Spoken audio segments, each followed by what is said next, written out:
It's really disco. Oh, hang on.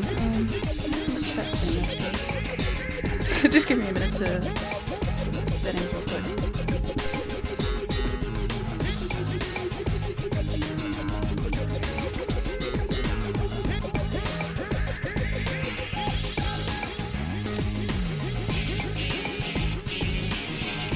Oh, never mind. It should be fine.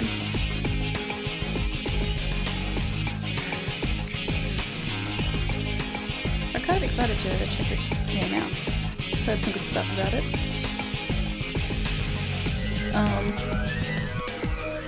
Took a little longer than I expected to get started on the stream because I fucking forgot to download the game ahead of time. So I had to wait like 10 extra minutes or so for the thing to download. So sorry about that. But I always start my streams late, so I don't think it matters. Without further ado, let's get moving.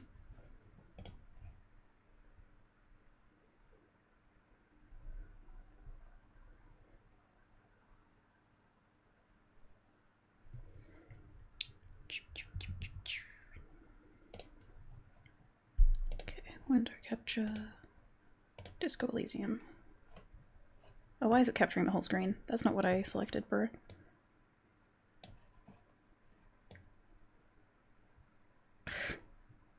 Give me a minute.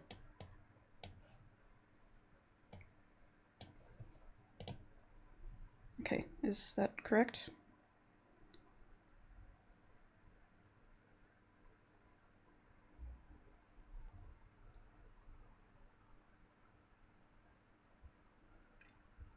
No, it is still... The heck? It shouldn't be capturing the whole screen. Why is it doing this? The fuck?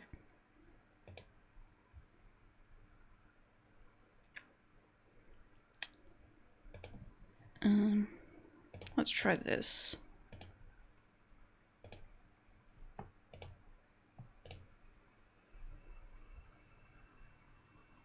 Oh. Fans are struggling. Now the game won't open. Aren't we off to a great start? Okay, here we go.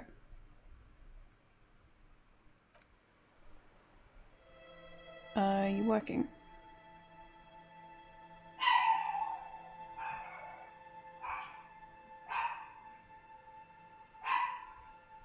I don't think we're working.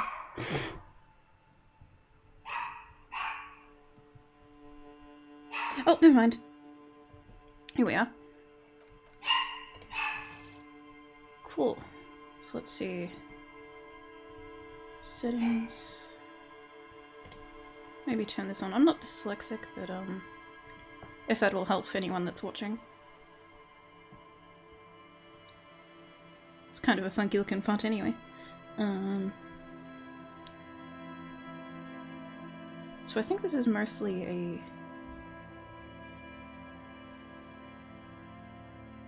streamer mode. What does that mean? Oh, okay. That's good. So I'll turn that on.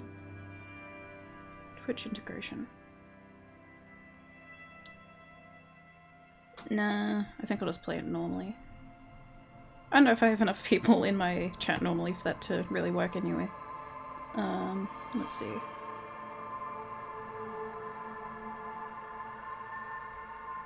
I just fucking realized the game is partially off screen on stream. Give me a sec.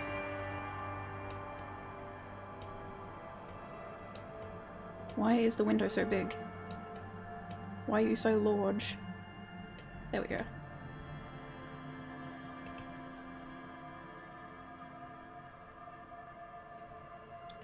Controls.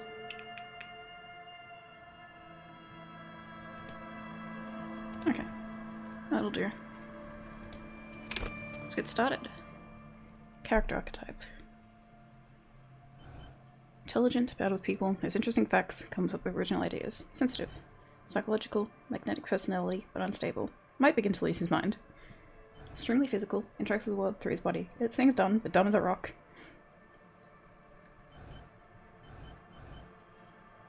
I might go with...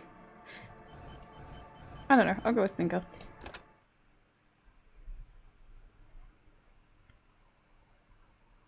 I don't know if there's a quote-unquote correct option to go with here, because I've been avoiding spoilers about this game, so I don't know much about like the fucking mechanics or whatever. Begin. There is nothing. Only warm primordial blackness. Your conscious ferments in it. No larger than a single grain of malt. You don't have to do anything anymore.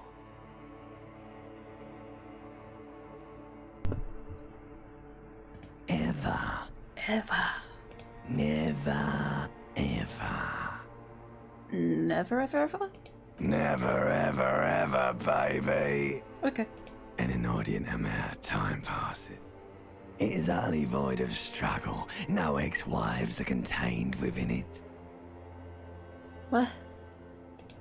An awareness creeps up on you. A mass lies hidden in your dead angle, soaking in some lurid acidic sauce. It's bloated and shameful. A ball of meat surrounding you. This is a terrible line of questioning, and it will only lead to more awareness of the meat thing. I want to know more about wives. Ex-love. Ex-tenderness. It is foolish of you to resurface to the loss. Not after all the damage you suffered to get here. Some of it irreversible. Stay. Sail with me through the abyss of pelagic zone. I like paint and burning light. Do you really? Yep. You wouldn't like it if I told you what was back there. Why'd you think you had to bludgeon yourself into oblivion? Or did you not sense yourself marinating? Poured so much on yourself, got a bit carried away, did we, Chef? I don't care, I'm an idiot. Somewhere in the sore, bloated man meat around you. A sensation. Like a fly to the ointment, your conscience sticks to it. The limbed and headed machine of pain and undignified suffering is firing up again. It wants to walk the desert, hurting, longing, dancing to disco music. I'm in it. The stench of liquor rises from your mouth, and with it, an ungodly headache. Fucking rude. A fiery streak penetrates your skull, trying to force your eyes open. It's a sound, a clarion call from hell. Somehow, you know what it is. A Caprice Canadian motor carriage. Hello? Hello? Oh, I'm fucking dead on the floor. I have no pants.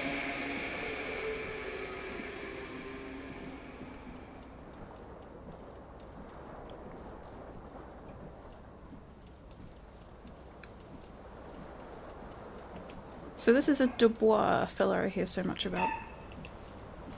Grab pants.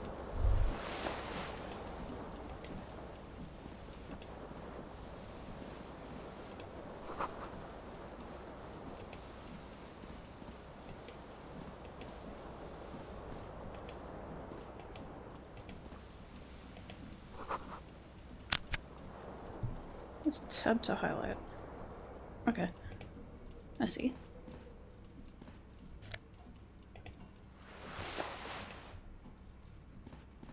A mirror hangs above a bent and broken sink. In a fierce discharge of masculine energy, someone has ripped half the faucet off. Was this not the same Elo that founds empires and lays waste to cities? Virile, uncaring towards the little things? Probably not, no. Okay. Hot water sprays from the faucet's base, and steam covers the mirror.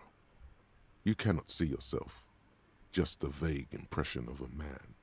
Suddenly, you realize you have no memory of the face that awaits you there, underneath the soft vapor. As you slowly reach your hand towards the surface of the mirror, behold. You have no idea who this thing is, do you? I'm a superstar. It appears you're also dead. There's clearly rigor mortis on your face. Oh wait, is that an expression? Are you trying to make an expression with that face? Why? It's just my winning smile. Please stop. It's horrible. You're scaring yourself. Jealous? You can't, can you? It's like it's not even voluntary anymore. You have worn that grin into your face, and now it won't come off. What does it even mean? What is the emotion you're trying to convey? Superstar. You should check yourself for a pulse, superstar. From here it looks like a cadaverous spasm. You find no sign of life on your swollen neck. However, putting your hand on your chest reveals an irregular heartbeat. You appear to be alive, for now.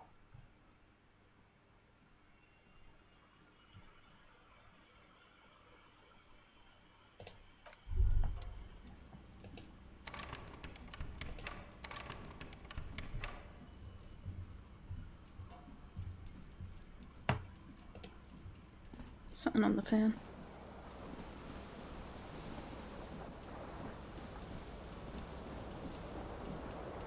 This fan has two chain pull switches.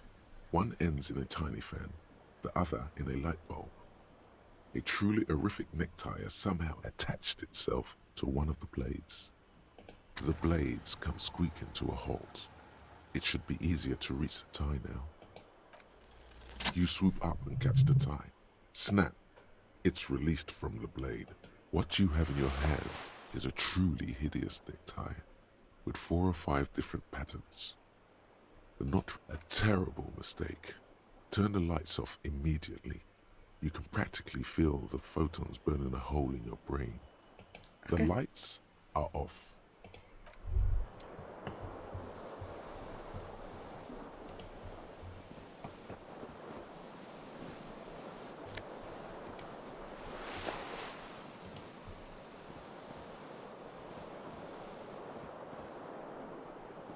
The window stands broken in its frame.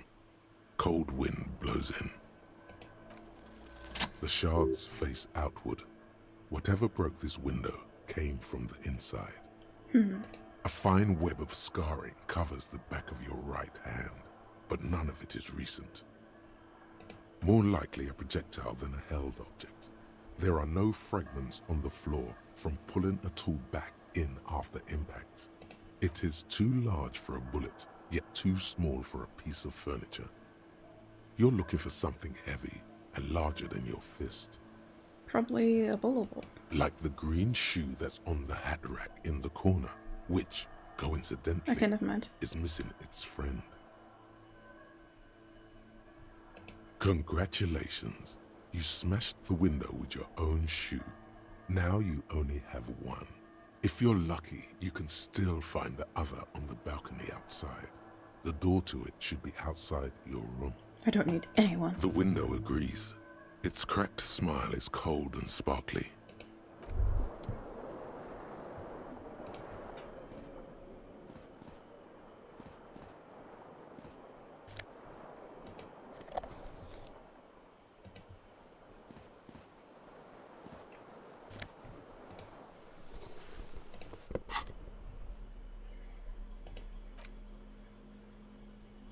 Disco animal.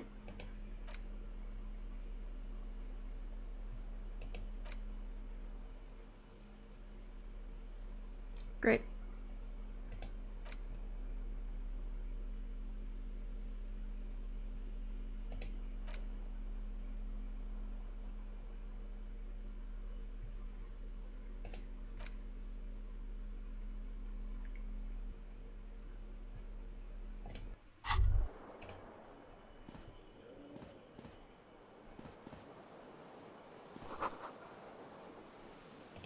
Can I open it, please?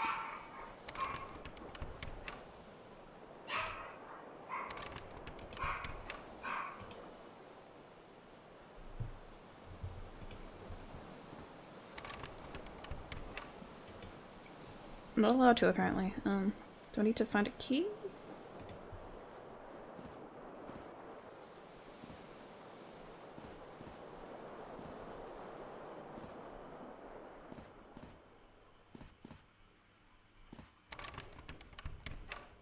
Okay, I'm not allowed to leave yet, apparently.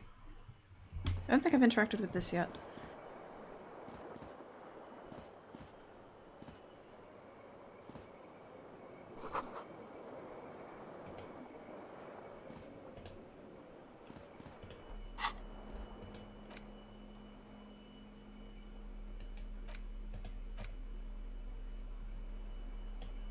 How do I use items?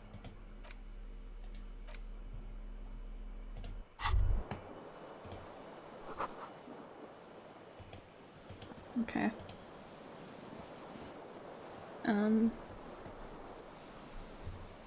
Not really much else to do. I think there was another option to look out the window.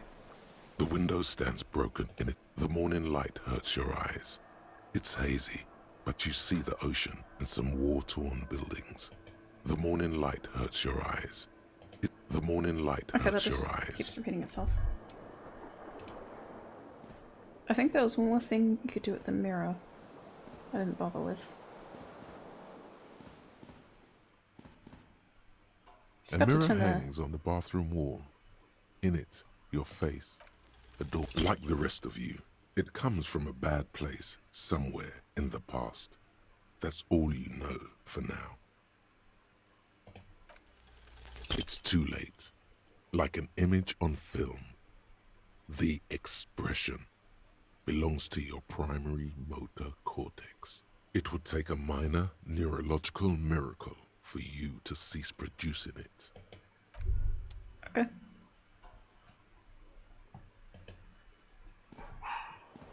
So I don't think there's anything else I can do.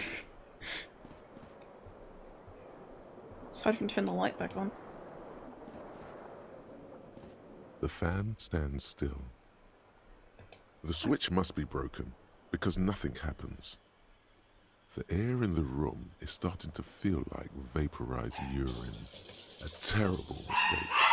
Turn the lights up. Your eyes burn with photosensitivity. It's not good. Okay. The lights are off again.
You hear a jingle. Keys are clinking in the pocket of your flare-cut pants. It says, whirling in rags, on the aluminium keyring. There is a single key on the ring. The number 1 is etched on it. It should open the door. The Whirling in Rags is a hostel cafeteria on the urban coast, frequented by dock workers.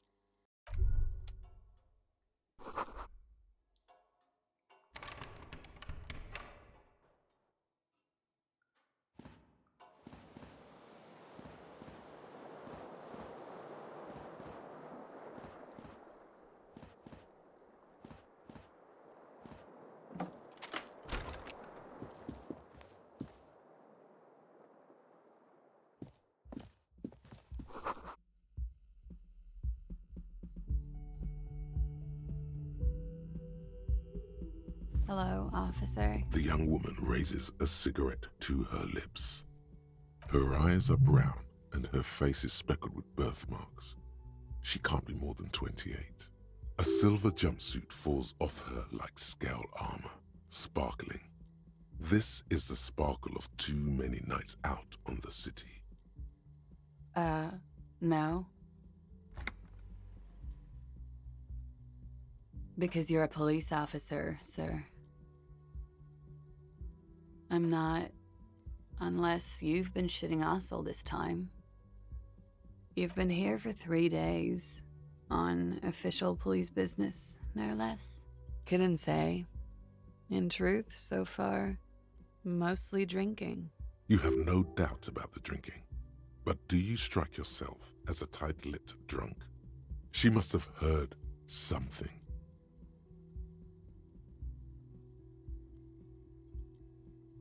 Could it be because of the drinking? She hasn't had time to put her makeup on. This is her morning cigarette. She looks tired, her beauty waning faster than it ought to at her age. Of course. Be careful, officer. They don't like the police around here. Something stirs in you as she's about to go. Call it an instinct, a need. The need to ask questions. It's like you said the words a million times before. She looks back at you, a light glinting off her eyes. You're a cop, Harry. It is unnatural of you not to want to ask questions. Yes?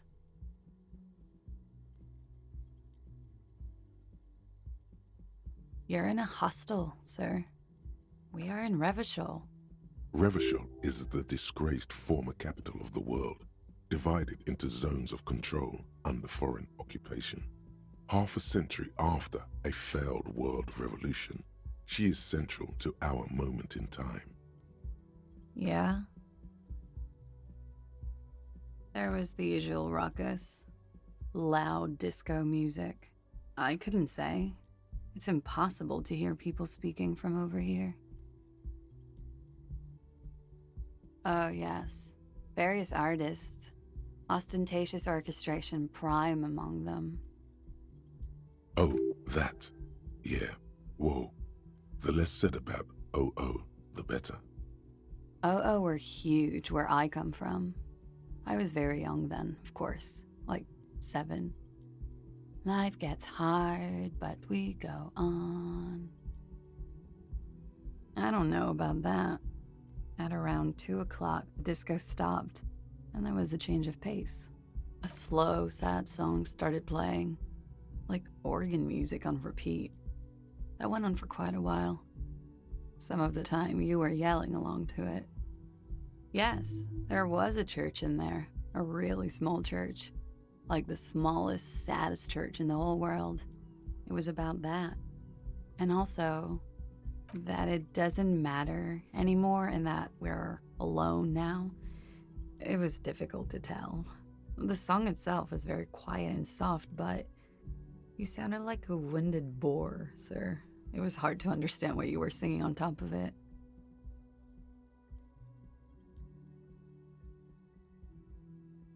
Okay. Glad to have been of assistance.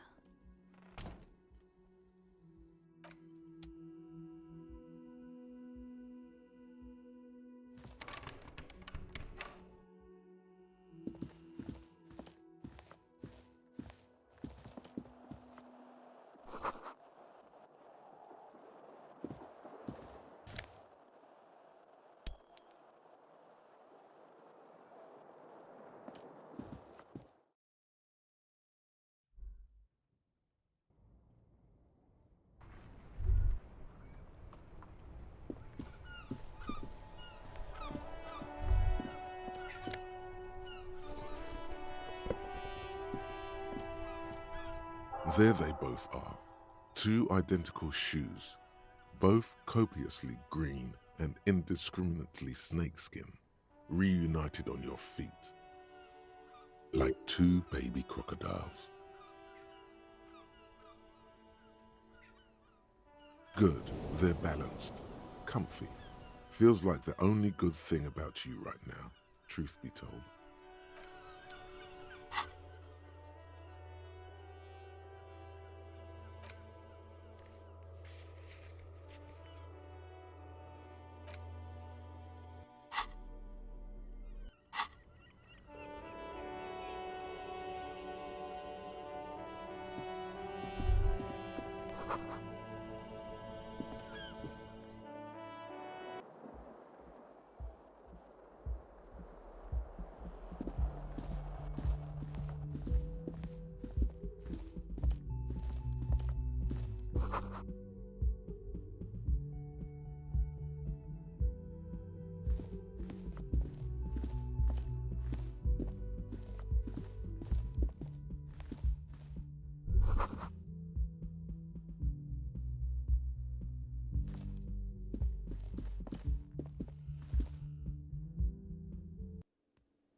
You should totally sing karaoke here, the first chance you get. Your emotions need to be expressed. People need to know your vast, oceanic soul. Of course, at this point, precise measurements of your soul can only be performed from the outside. It needs to be heard, through a PA system, by other people.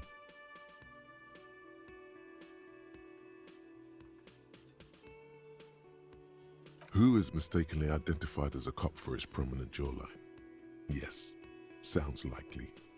You should probably go on stage and pose for a moment when you're done with this thought.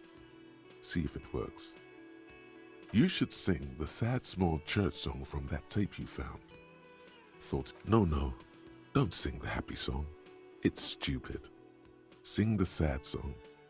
It's profound. You would need another copy of the tape first, though. The one upstairs is destroyed.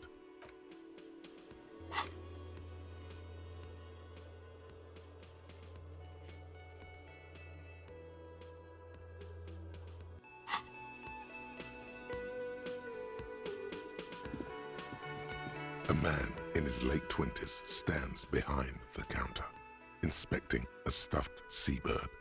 As you approach, he gives you a sideways glance, then looks down again. Everything is cool between you and this guy. He's a big fan. Make some small talk.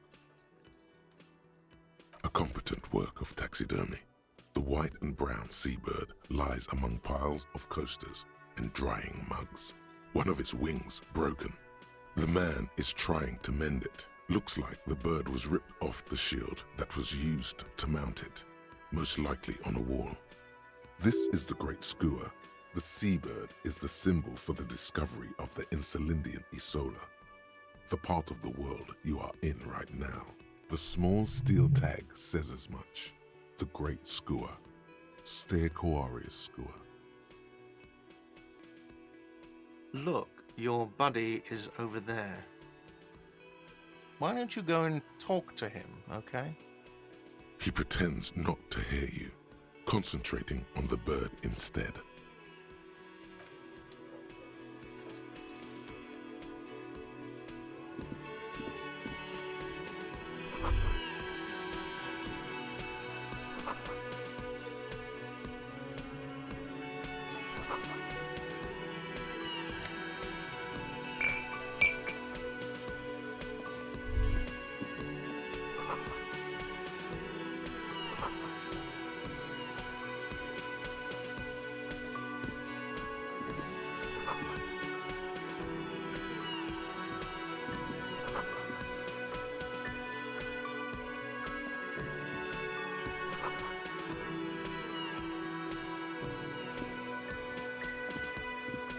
bespectacled man in an orange bomber jacket is tapping his foot on the floor. Looks like he's waiting for someone. You. As you approach, he narrows his eyes and extends his hand in greeting. On the sleeve of his bomber jacket, as well as on its back, are the same enigmatic white rectangles as on your blazer. Hello, I'm Kim Kitsuragi, Lieutenant, Precinct 57. You must be from the 41st. You realize he's waiting for your name. Concentration makes you squint your eyes. Your name should be deep gold and orange, like a forest fire looming on the horizon, but mixed with the stench of liquor rising from your breath. You're 2 steps closer to it, but there are still many to go. Okay then. It looks like we had a little scheduling error on Sunday. Saturday too, actually. Have you had time to talk to the manager here? What he means is, he has been trying to meet up with you for 2 days, but you have been otherwise occupied.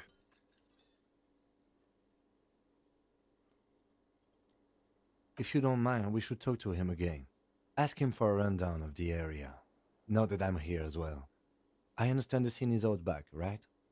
It also wouldn't hurt to assure him the police are finally here. In full force, I mean. Have you mapped out the initial interviews? Okay, we'll have time for that after we take a look at the coroner's case. Have you removed the dead body from the tree? So, the body is still in the tree, where it has been hanging for 7 days straight. We should go there as soon as we are done talking to the owner. I can see you drank last night and the night before, and that you are still drunk now. But I have seen officers go through worse. Much worse. If you need something for your headache, there is a general store nearby. But as I said, the dead body should be our #1 concern. After you, officer. If you're about to embark on an investigation, shouldn't you have a badge? You mean you don't have a badge? Losing your identification card is a serious matter. My vehicle has a shortwave. You can use it to report your badge missing. I advise you to try to locate it as quickly as possible, but getting the body down should still take precedence. Lieutenant Kitsuragi is now in your party. You can talk to him whenever by interacting with him. Hello, sweetie. Wait, who's Sweetie? Why, you are, officer. And have you found anyone to be sweet to? I'm sorry if I was being overly familiar. I know we've only just met. You must forgive me. I'm getting so scatterbrained. I completely forgot to introduce myself. I'm Lena. My husband Morel and I are staying with our friend Gary just down the street, but I come here for tea when they're away. This Lena is wacky enough for the motley crew. Hire her on the spot.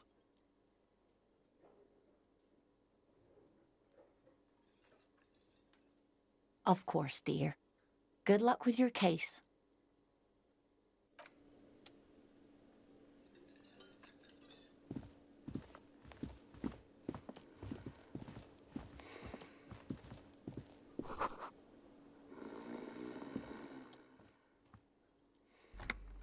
A colorful piece of plastic is dangling from his carabiner. Makes your fingers itch.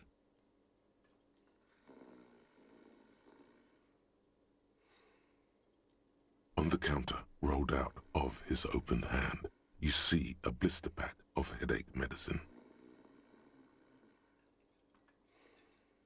The man does not mind. You probably need them more than he does. You've just picked up some magnesium. This item is stored in the bottom left corner of the screen above your character portrait. Use magnesium to heal your morale if you have morale damage.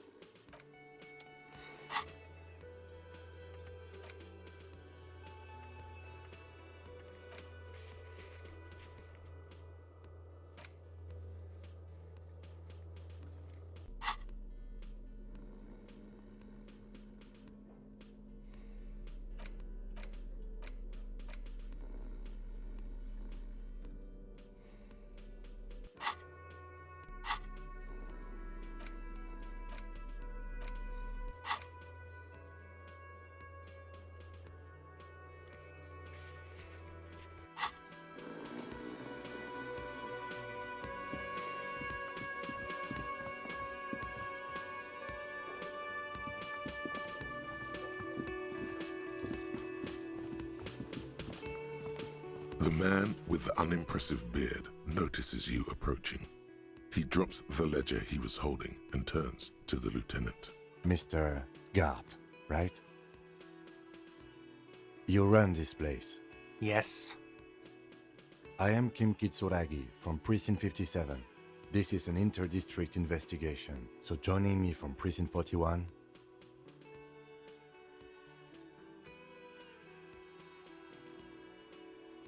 Are you kidding me? It's you. It's obviously you. You smell like liquor. And you're orange. See? Everyone agrees it's your color scheme. We're on the right track with this name thing. Is this what you get when you call the police now? We've been waiting for a week here. Sir, I understand your concern, but we are here to do a job. And for us to do it, I need you to stay calm. Yes, of course. I know it took us a while to arrive at the scene, but it also took you a while to call us. It was you who placed the call, correct? No, I only just got here. It was probably Sylvie who called you. She usually works the bar here. I'm only temporarily taking over her duties. Do you have her number? As a matter of fact, I do. This sounds like something you can use to call this Sylvie later. You said you just got here. From where? Are you a local? What, of Martinez? No, I live in Jamrock. I only sometimes come here to keep an eye on the place. This is just one of the many, many cafeterias I manage. But you still know your way around, yes? In case we need directions. Yes, I know where some things are, but as I said, I don't live here. I just used to work here. And I'm not going to start working here again, if that's what you think. I didn't imply that. Detective. He probably means this is where you step in and ask your questions. His face expresses profound doubt in your having this. Ask him about the body's location before asking if he killed him. People give up information in the more innocuous questions, which you can later use in the more sinister ones, not vice versa. She went away because none of your business. Have they not been telling you you're a cop? Okay, you got me.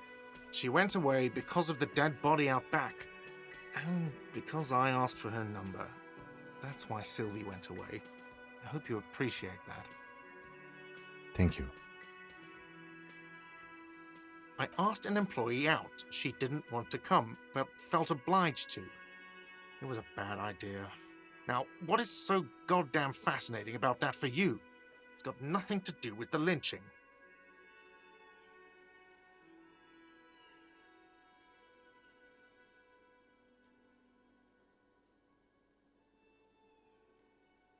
What?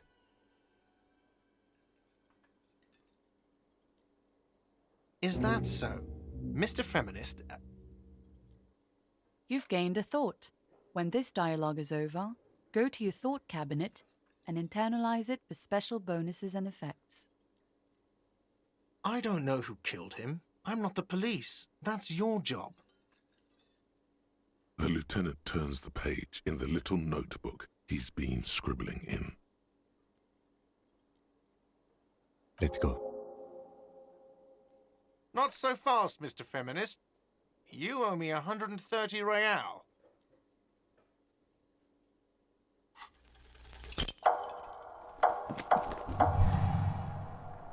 One moment you're running like the wind, then you've suddenly turned around and are giving him the finger, furiously, with both hands. Why? Watch out!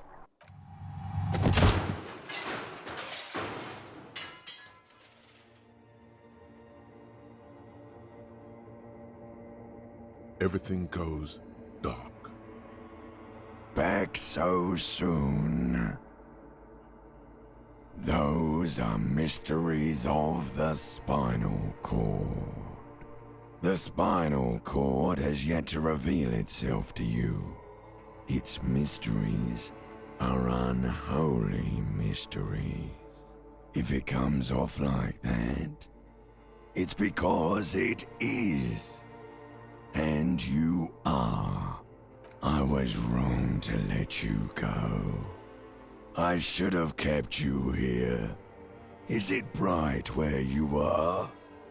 Is it terrifying? Have you felt the love? That is too bad. We all need a little love. Are you okay?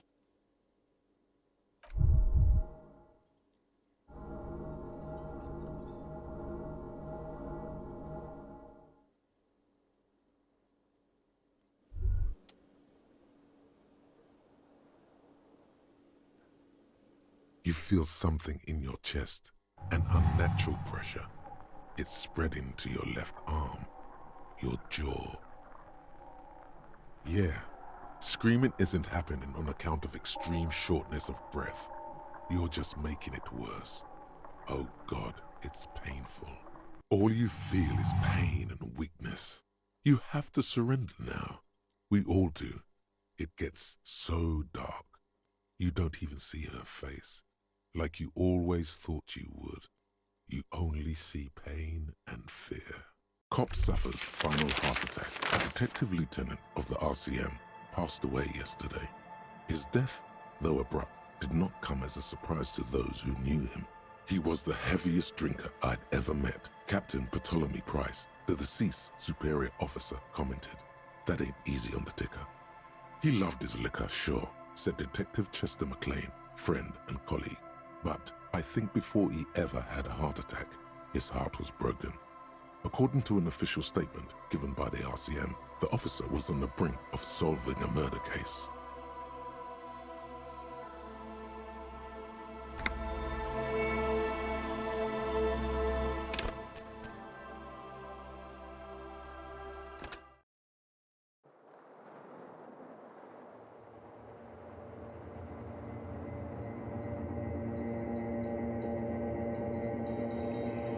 There is no ever, never an inordinate amount of time passes. An awareness creeps up on Ex-love, do you really? you. Wouldn't like it if I told you. Somewhere in the... Like a fly to the ointment, your conscience sticks to it. The stench of lit, a fiery streak. Somehow, you know what it is.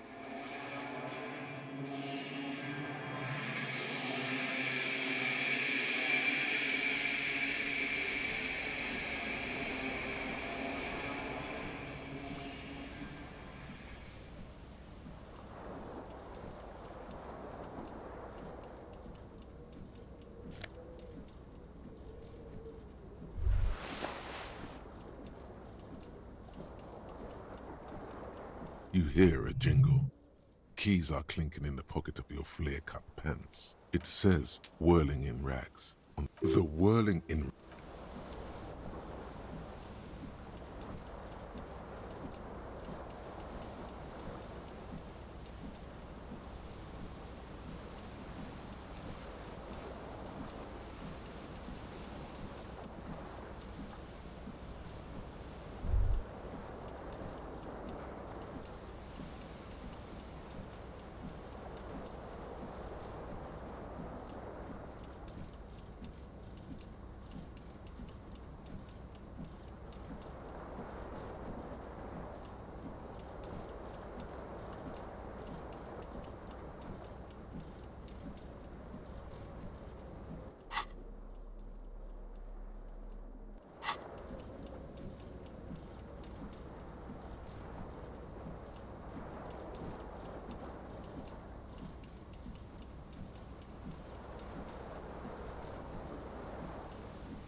This fan has 2 chain pull switches. The blades come squeaking to a halt.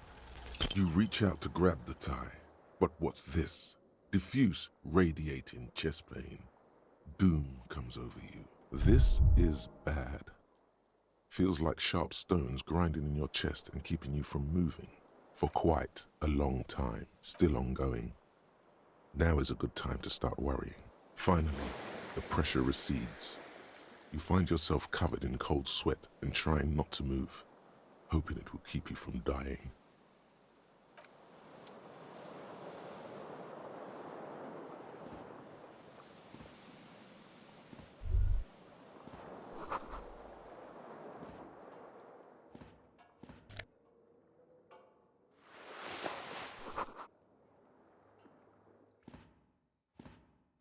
A mirror hangs above. Was this not the same Elo? Probably not. Hot water sprays from the faucet's base. Suddenly, you realize you have no memory as you slowly reach your hand towards the surface of the mirror.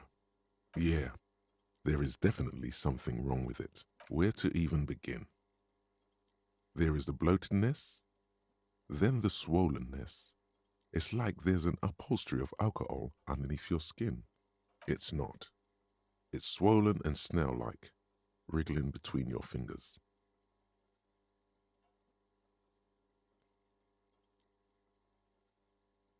Bet you are. Your nose feels like a small balloon in the middle of your face. It hurts when you honk it. It doesn't appear to be a particularly tiny nose either. Not with all the drinks it's absorbed for you. Behold. You have no idea who this thing is, do you? It appears you're also dead. Please stop. You can't, can you? What does it even mean? You should check yourself for a pulse, superstar. From here it looks like a cadaverous spasm. Getting clever appears to make the expression even worse. Now it's mixed with smugness. Like the rest of you, it comes from a bad place somewhere in the past. That's all you know for now. It's too late. Like an image on...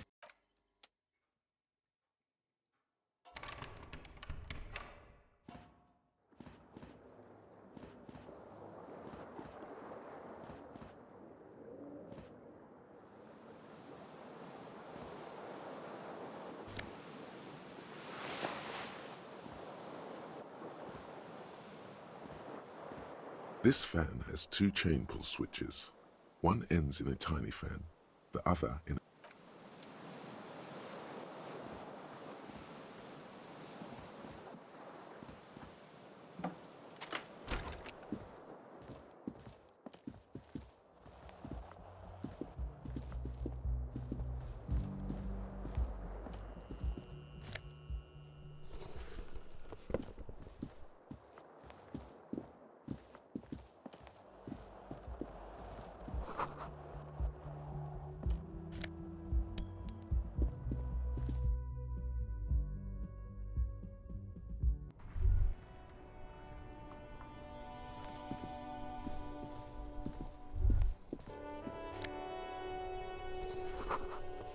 There they both are.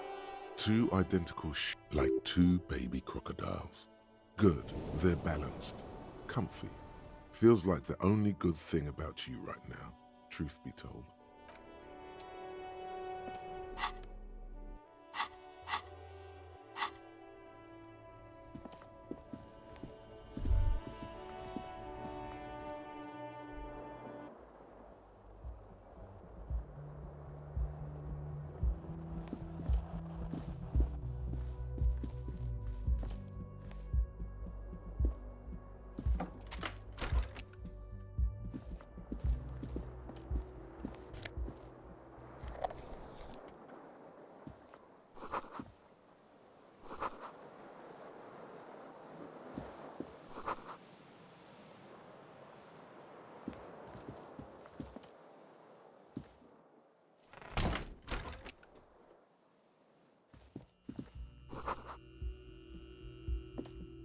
The young woman raises a cigarette. Her eyes, a silver jumpsuit falls off her like scalp. No. The young woman shakes her head slowly. Officer could be an artistic statement. You're already prone to those. No, you're a police officer, sir. I'm not. You've been here for 3 days. Couldn't say. In truth, so far, mostly drinking. You have no doubt about the drinking. But do you strike yourself as a tight-lipped drunk?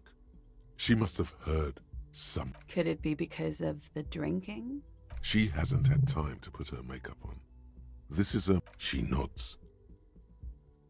There's a mercenary out back. He's been hanged. The body has been there for a week now. The locals probably got tired of it and called the cops. I didn't mean to overwhelm you with information.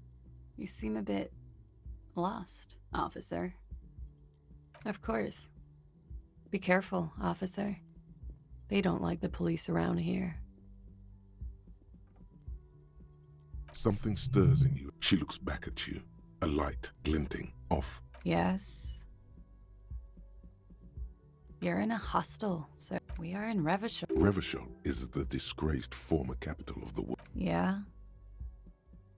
There was the usual. I couldn't say. Oh, yes. Oh, that. Oh, were huge where I come from. I was very young then, of course. It would appear so. At around 2 o'clock, the disco stopped and a slow, sad song. Yes, there was a church in there. That it doesn't matter any. Yes.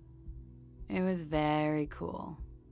It's impossible to say whether she's being sarcastic or really means it. Then you started screaming and trashed the place. No, it didn't sound like there was a fight. It sounded like someone was trashing their room. A window was smashed. The tape player, probably. The song stopped. And furniture, too. A real destructathon. There was screaming. Then I think you passed out. There was. I think you screamed that you didn't want to be this type of animal anymore. I may have misheard, but it was sort of memorable. I went out afterwards. Everything was quiet by then, around 4 or 5. And that was it. Glad to have been of assistance.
A man in his late 20s stands behind the counter. Everything is cool between you and this guy. He's a big fan. Make some small talk. A competent work of taxidermy.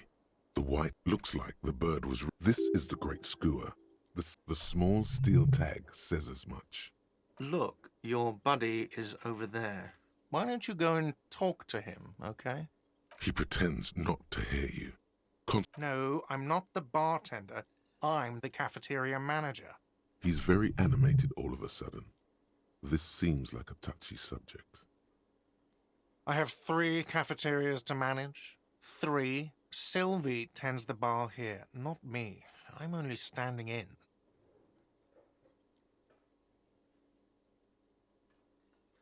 She just, you know... His eyes dart from left to right. This man isn't lying, but he is hiding something. So now you're a cop. Oh, forget it.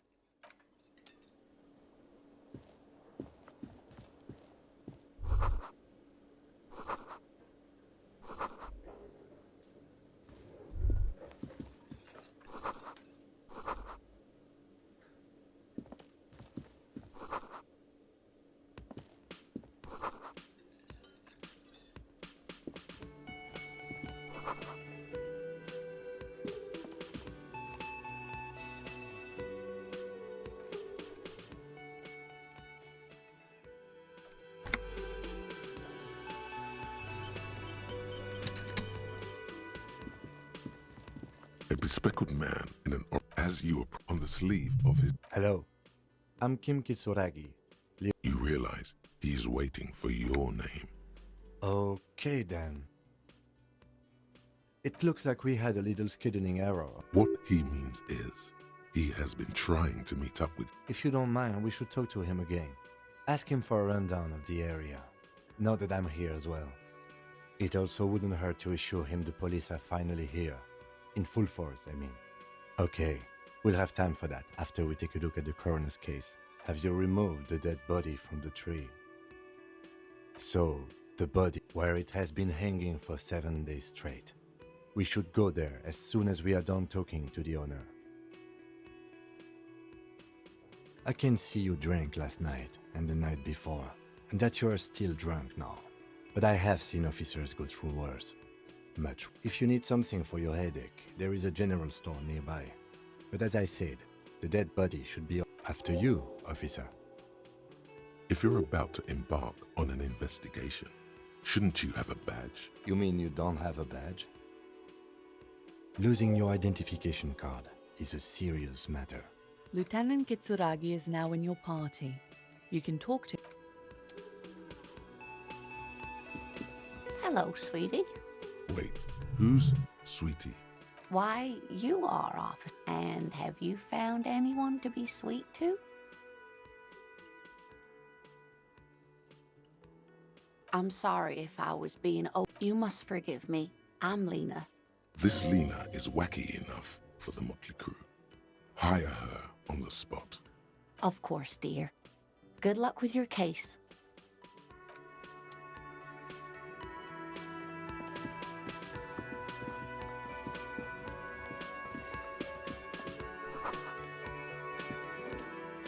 A colorful piece on the counter rolled out. The man does not mind. You've just picked up some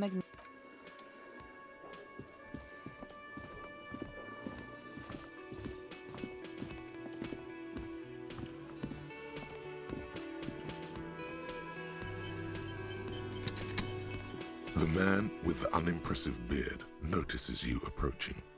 He drops the ledger he was holding and turns to the lieutenant. Mr. Gart, right? Yes. I am Kim Kitsuragi from Precinct 57.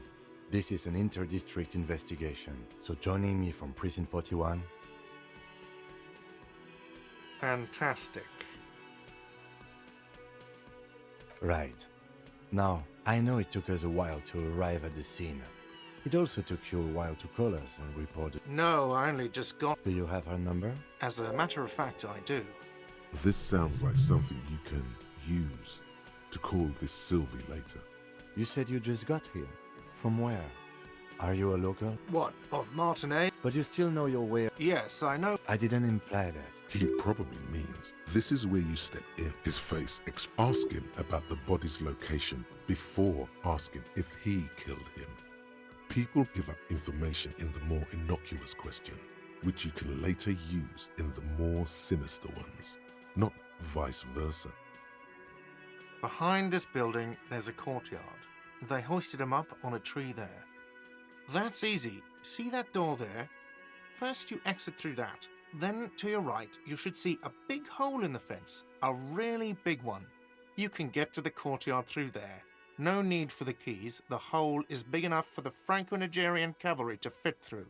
This man means the heavy cavalry of the innocents Franco-Negro, sweeping over the plains and nations of the enemies of mankind. 5th century style. Unified currency and the concept of cool came in their wake. They wore lamella and carried guns.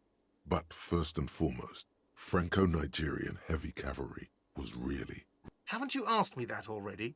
What is it with you and this woman? She has nothing to do with this. Okay, you got me. She went away because of the dead body out back. Thank you. I asked an employee out. She didn't want to come, but felt obliged to. What? Is that so? Mr. Feminist? You've gained a thought.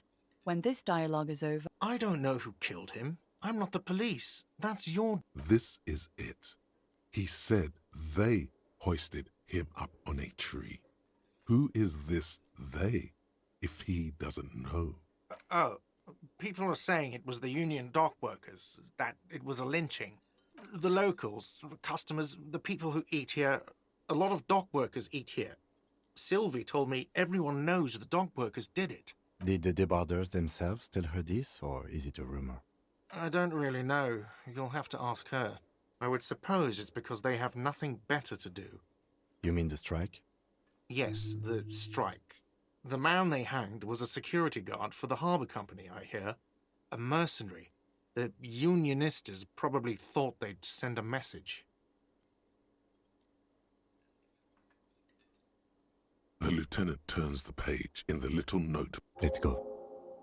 Not so fast, Mr. Feminist. You owe me 130 real.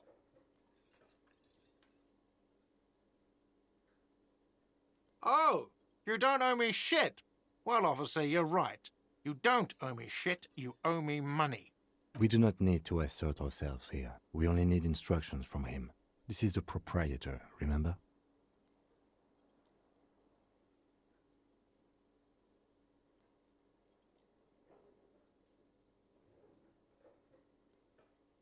You know, I get this all the time. Some hobo comes in here, or some backpacking arsehole off the boat. The next day, when they can't make their fees, they get aggressive. I just never thought I'd be in this shit with a cop. Please, just give me the money. What are you, brain damaged? Money is what grown-up people use to pay for things. Things like this hostel room, or 8 bottles of potent blend, and 9 packs of Royal Extra. We use it for everything, really. There's a shuffle of nylon as Lieutenant Kitsuragi looks for something in the pockets of his orange bomber. I'm sorry, but he has to pay. I can't let him stay here any longer if he doesn't. If he doesn't have the money by tonight, then... Officer, maybe you're better off working this from home for now. You live in Jamrock, right? It's not that far away.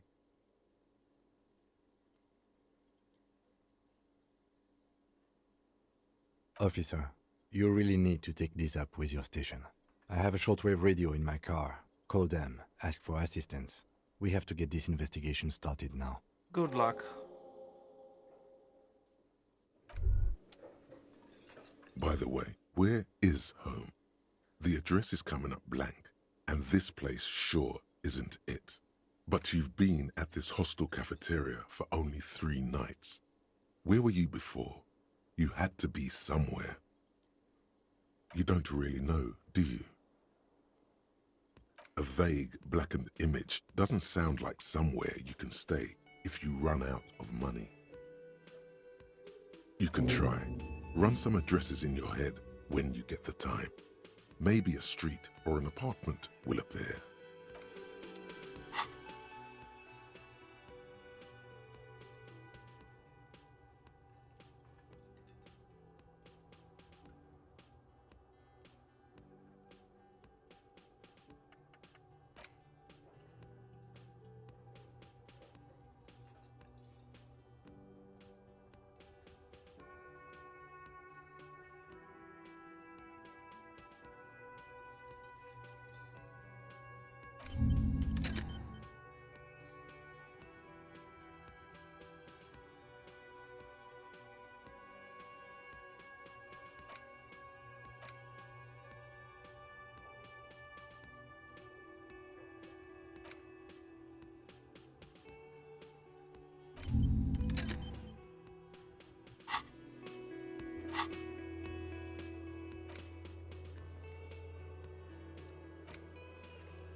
theme on that pinball machine is a standard royalist theme, used on everything from pinball cabinets to full-flavor cigarettes, clinging to a picture book version of the past century, waiting for the king to come back and cast out all the profiteers and homosexuals. Basically, imagine a yellow plastic crown with a liquor brand emblazoned on it. The contemporary period stands still. The fated carousel of progress that doomed the royalists is itself winding down. Our time is decelerating into what no one knows.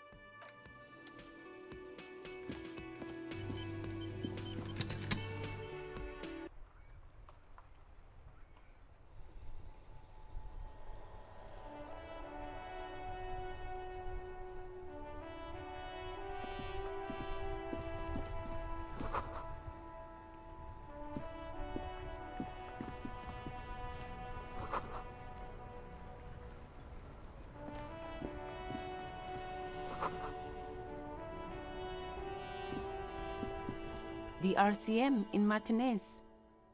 What can I help you with? Of course.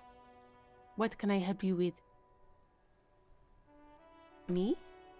I am just a gardener. She hides it well, but behind the sweat and dirt there is something else. I am pleased to meet you too, officer. Of course. Where to? There's the pier, the Cape Side apartment buildings, some more tenements. Not a lot, really. The harbor gates, some kind of commotion, I think. I don't follow the local politics. A fleet store, too. Some shops and a bridge. The canal bridge leads to the coast, but it's broken, I think. Some kind of accident, probably. Just coast. There's a little fishing village there, and a fish market. But that got closed down ages ago. It's just water. No, actually, I think they call it the Martinez Inlet. There are some islands in the bay, but they're hard to reach. No problem. She's very well composed, back straight. Of course. I won't hold you back. If there's a corpse, then you're going to need those gloves for the autopsy. Sure, keep them. I have another pair.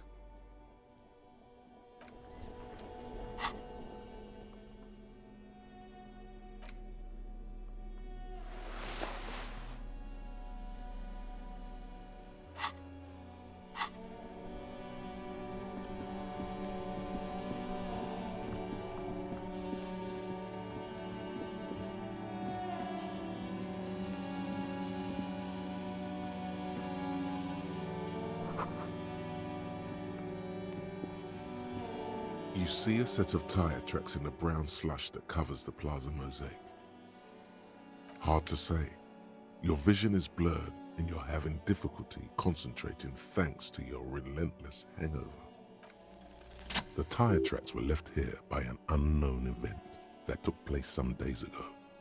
It's a message, written in the language of burnt rubber. Some of that rubber stuck to the tiles right in front of the whirling in rags. This is point A.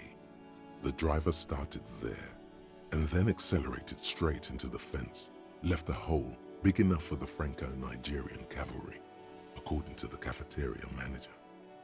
The driver proceeded to back out of the yard, barely stopping before hitting the adjacent building, before heading south. Must have been in a hurry.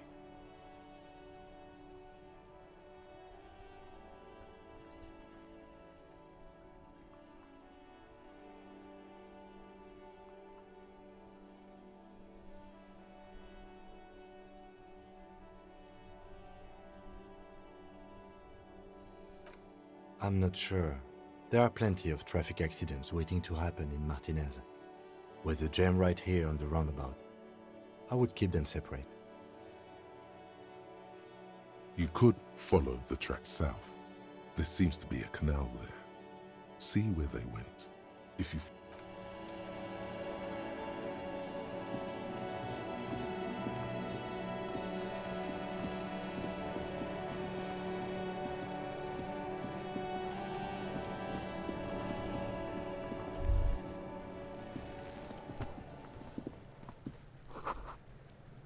Kuno's got this. If there ever was such a thing as an ugly kid, then this is it. He's almost exquisite in his ugliness, like a gremlin. Oh yeah, nappa gumpy, Kuno!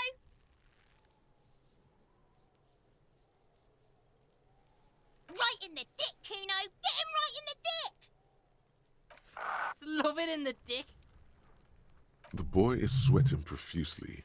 His eyes are like two black holes and his jaw is twitching as if trying to break free from the empire of his body. Can't talk, pig. Shit's coming up strong. Throwing rocks. Shit coming up strong. That sounds good. Joyous. You should hang out with this kid and see what that juicy shit is all about. Yeah, Kuno! Ride the lightning, Kuno! Kuno's riding it, see? The rake, Kuno! You should throw the rake at him, Kuno! The fuck? Does Kuno know what a rake is? Kuno's not a gardener. We shouldn't do anything. I don't tempt such forces. You will see. The language these kids are using, pure unfettered id. There will be no reasoning with those creatures. Alright, entertain the Kuno. Show me what you got. What you got there? What you got, huh? Show me what you got. The kid moves his hands like a basketball player dribbling fast. Irregular speech patterns, overconfidence. Could this kid be on drugs? This warrants further investigation into this Kuno. Right, pig. This is where Kuno plays with his little wooden choo-choo. What do you want with it? Yeah, whatever. Kuno doesn't give a shit. Kuno's Kuno, pig. It's always Kuno, never I. Clearly the kid's using the third-person perspective as a shield. The fuck are you calling a third person? Kuno's the fucking first person? Watch out, Kuno! He's trying to fiddle you! He's gonna put his hands on you! Help! Pig's got Kuno! Help! Rape! Help! He's got the Kuno, help! Everyone can hear. You need to get the hell out of here before. Everybody, please! He's digging his dick out! Escalate, Kuno! His dick is out! You're afraid! Pigs in here in Kuno! Somebody, please! How did we get here? How did this happen? This makes no sense. There may still be a way out. Just appeal to his reason.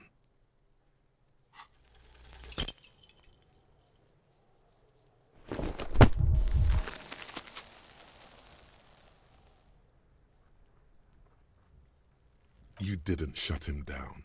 Your fat fist didn't meet its target. Instead, it pulled you down with it.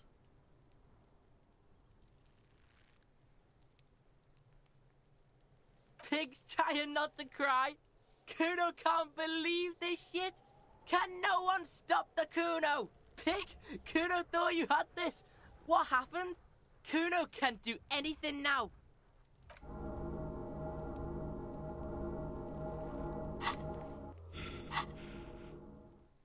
Fuck your shoulder, fuck your knee, fuck your fat body up!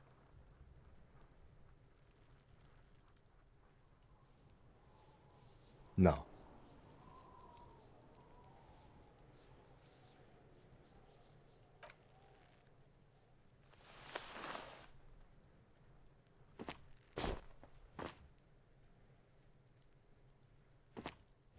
Kuno beat the shit out of the popo. I told you not to tempt such forces. Now, how about we go and do something worth the public's time?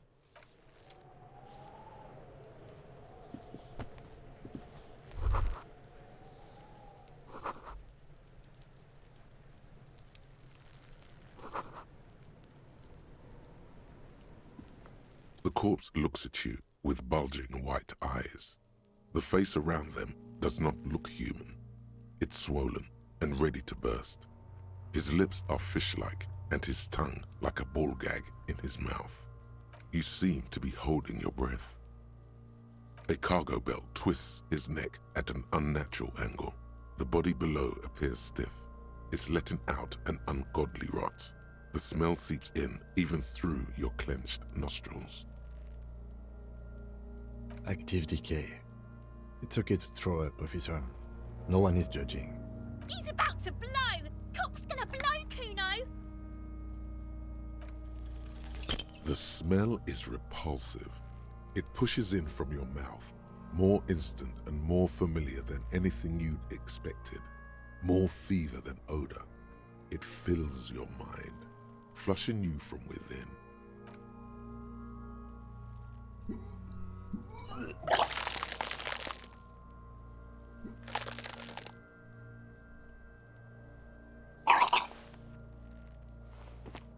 Too late. It's impossible to keep in. Your body curls and pushes it out, burst by burst, until a pool of vomit lies under your feet and your throat stings from the stomach acid. The smell of Commodore Red rises from the pool. Among it, distilled spirit and bits of shish kebab. It's okay. Happens to everyone. Keep it. The hangover is clearly making this worse for you. You could use some ammonia to clear your head. There is Frit nearby, east of the hostel. They usually have a small apothecary. If they don't, there's a greenhouse here, and a gardener with a wheelbarrow on the corner of the whirling in rags. If she works here, she might have something for the smell. Pretty clever. Acquiring ammonia will provide a modifier to the white check. Modifiers make checks easier and allow you to retry them.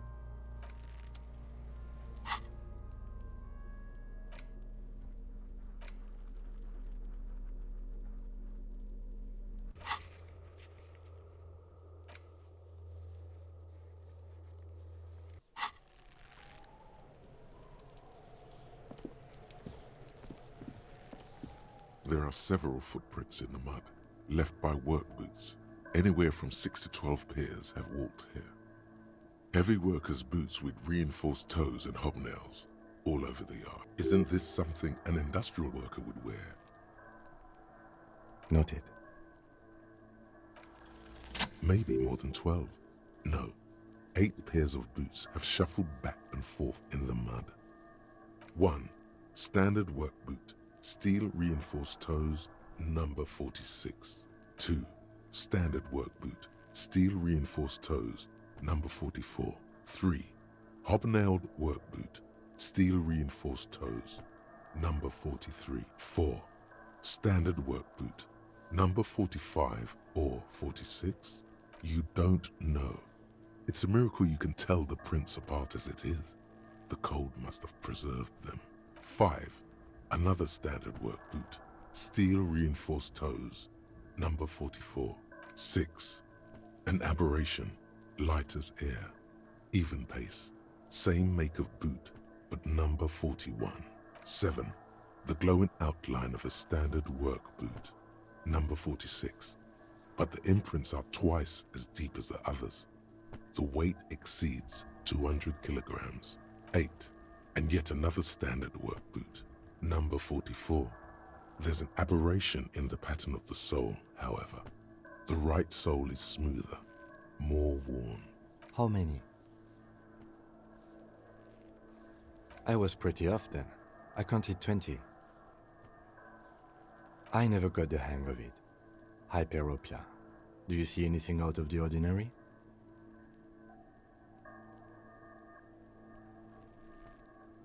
Interesting. Let's name it the old soul. Someone operating a workbench with a pedal? Like a joiner at the harbor. Or maybe a drummer? No, it's not. Forget I said it. We are not looking for a drummer. Perhaps it could be a driver. A driver would wear out the right shoe before the left. The accelerator is on the right. We should keep our eyes open around the traffic jam. See whether anyone strikes out as a potential suspect. Seems prudent, no?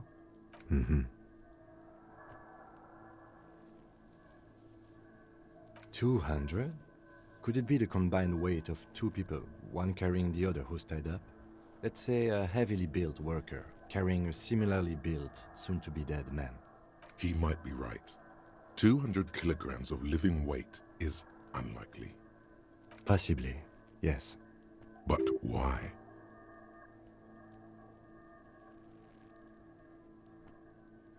Yes, they could have used a makeshift stretcher or just march him up to the gallows.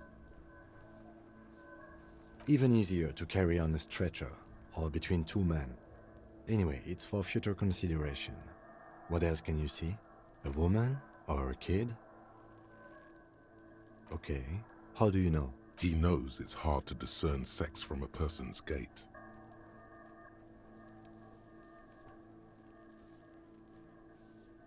Understood. Anything else? A week, maybe?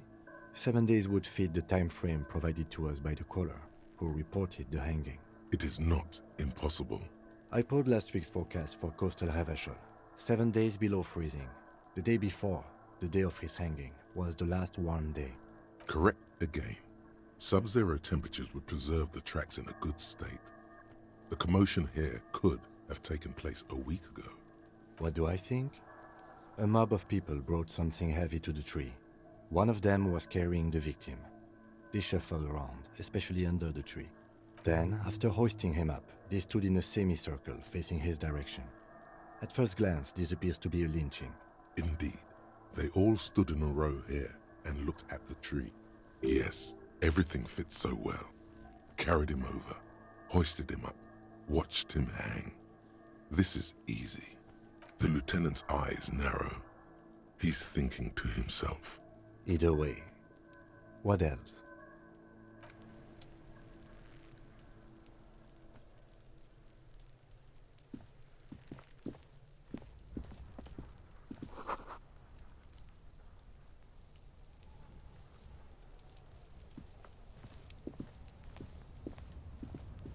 An inconspicuous pile of the roofing material, Eternite. Because it's nice and orderly, well-laid pallets, easy on the eyes. Rhythmic pattern calms your mind. Mammals like this stuff.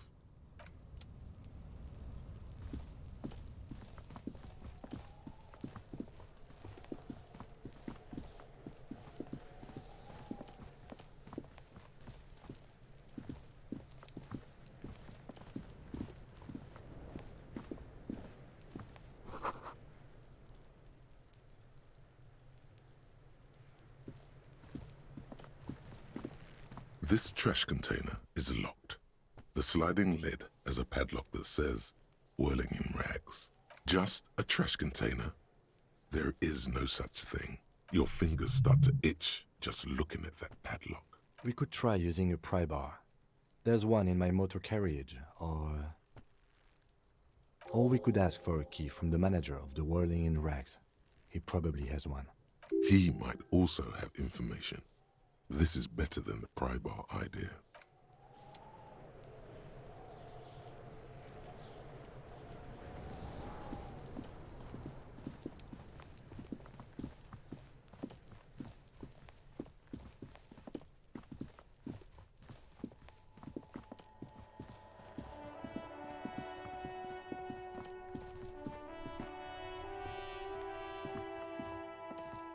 An old call box with a matrix of push buttons lists all the companies in the East Delta Commerce Center. Silence. No one answers the doorbell.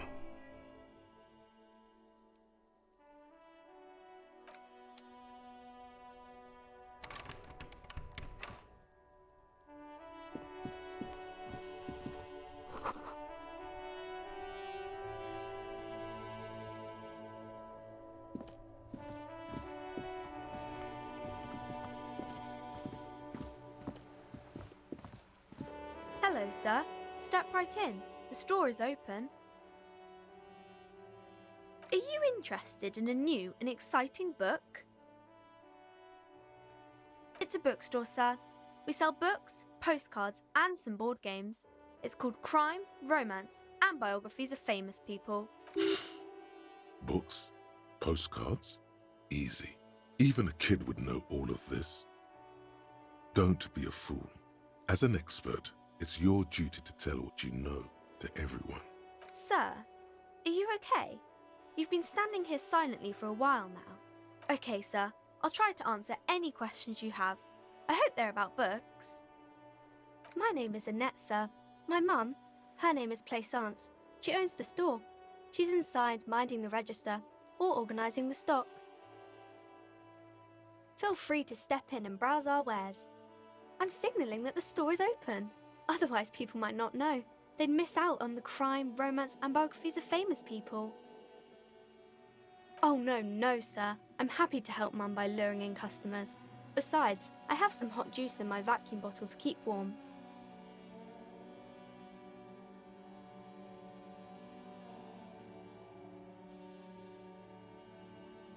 I do my studies at home at the moment. I have to help Mum keep this place running. Mum says it's necessary to do both because it builds character. Mum says a proper worker is dutiful. That's how you get ahead in life. You succeed. There is stress and unease behind these words. She's reciting etiquette. Mum says it's peachy. She was a little afraid at first. There's talk about this house being cursed. Cursed in the way that makes them say that no business has ever really thrived here, sir. That they all go... Exactly. But we've been doing fine so far. They shouldn't be, but they seem real. Anyhow, they say that these grounds are doomed for businesses. Of course, sir. Crime fiction is about murders or burglaries or things like that, and the work of a policeman or a private detective who's trying to solve a crime and catch the criminals. And it's kind of like a puzzle too. You can guess who the criminal is or how the good guys are going to catch him. You don't look much like a policeman. Didn't mean to offend, sir. Sorry, sir. It's just that you don't look like Dick Mullen.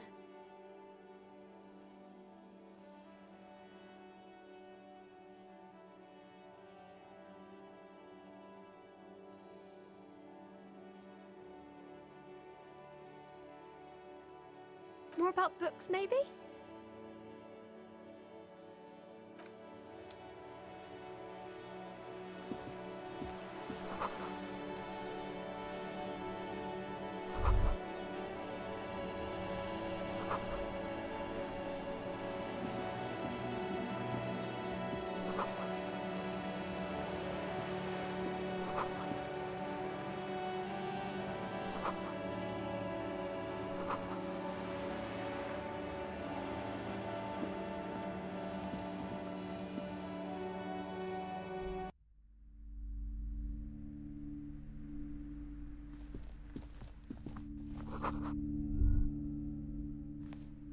The display rack is brimming with worn paperbacks featuring an extremely muscular, sword-wielding barbarian on the cover. Nearly all the titles contain the word Heimdall somewhere. Rows and rows of Heimdall men blur your vision. You make out some titles. Man from Heimdall and the Mammoth Riders. Man from Heimdall, Return to Heimdall. And the solipsistic Man from Heimdall and the Heimdall Man. Maybe 100. Man from Heimdall and the sages at the end of the world. The display rack before you is burdened under piles of Man from Heimdall novels. Nothing of interest. Only silence and the cosmic background pain radiation.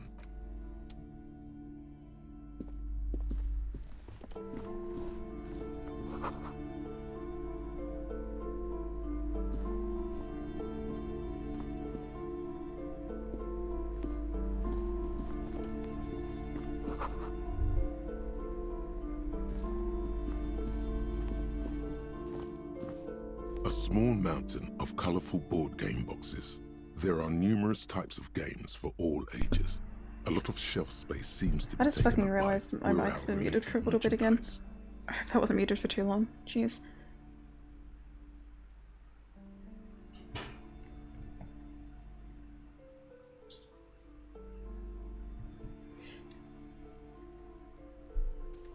Anyway.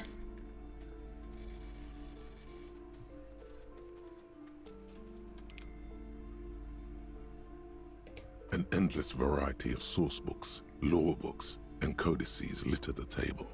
The topmost book is titled Welkin Compendium, 2nd edition.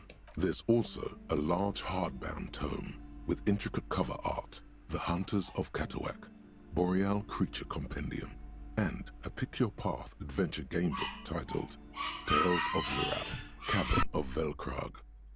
Books in a board game section? Who wants to read books? There's a box that says Viral, 3rd edition Mega Setting Supplements Module. The side panel notes, a fantastique adventure board game, new maps and miniatures.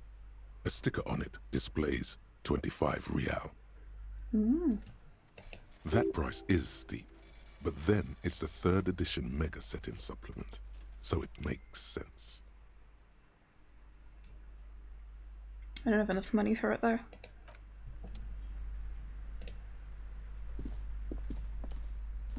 Welcome to Crime, Romance, and Biographies of Famous People. My name is Plaisance. Be welcome, and please take responsibility for the energy you bring into this space. What does that even mean?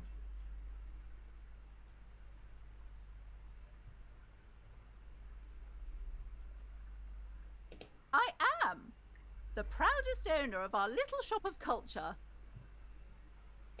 Annette, yes, my daughter. I hope she wasn't slacking off again with her nose in science fiction. Tell me, was she at her post, doing her job like a proper girl? Wonderful! Did you talk to her? Great! On a scale of 1 to 10, how compelled were you to buy books after talking with her? Come now, it's not personal. It's about proper sales practices and market research. I expect an answer, my precious. Her dedication brings joy to my heart. If you have children, I hope they turn out as great as my Annette. You must be kidding. There's nothing like that happening. Good sir.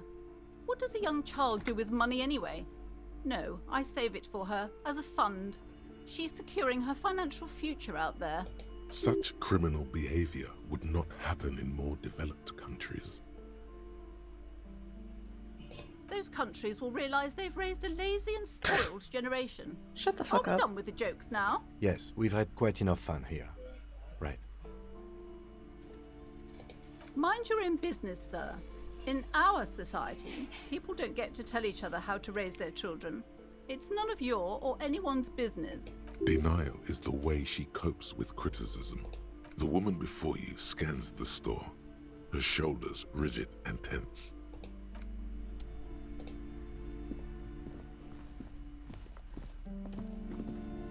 You see a set of tattered curtains blocking the way to another room.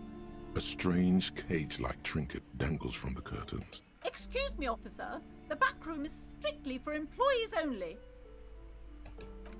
You see some kind of charm, an irregular polyhedron assembled from bones, sticks, and straw.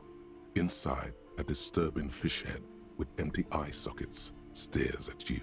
This is a traditional Seminese ward, meant to provide protection against ill luck, bad dreams, curses, and other supernatural scourges. Inhabitants of Île de Fantôme, the Seminine Islands down south. Aside from poking at it suspiciously, there is nothing else to do with the fish head charm at this time.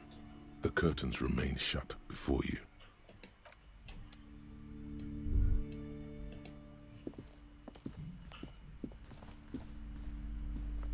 I'm not sure if there's actually anything of interest in here, or if I'm just wasting my time looking around. Brushall. Okay. The plaque on the shelf reads, Biographies of Famous People. You see a large variety of names, none of which ring a bell. Browsing through all the books with all their names makes your head spin. None of these seem important or relevant. It's all just vapid egoism. Suddenly, a particularly odd title catches your eye.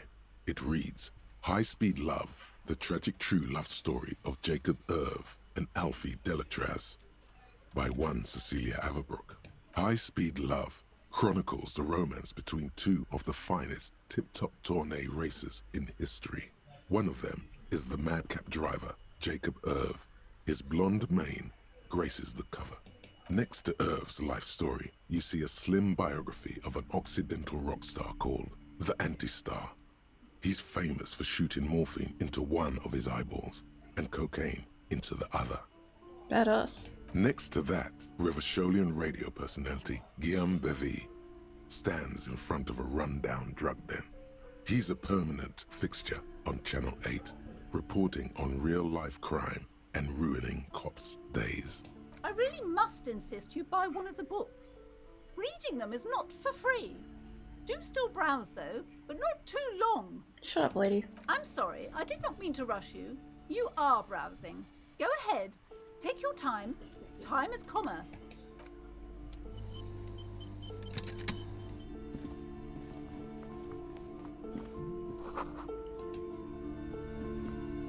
This bookstore is not strictly about crime, romance, and biographies of famous people. There's also a wide range of paranatural literature. Amidst the various books, you find one written by someone named Matthias W. Dundas.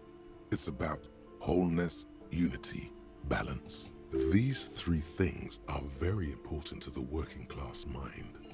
The point of the book, and many others on this shelf, is to give people medicinal advice in situations where they don't have access to paid health services. Various paranatural books still litter the shelf.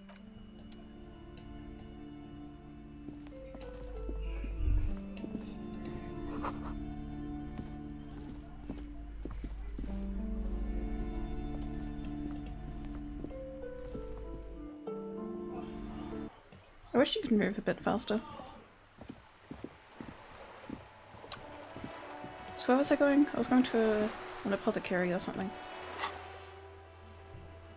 Gardener or the fruit store? Where is the fruit store?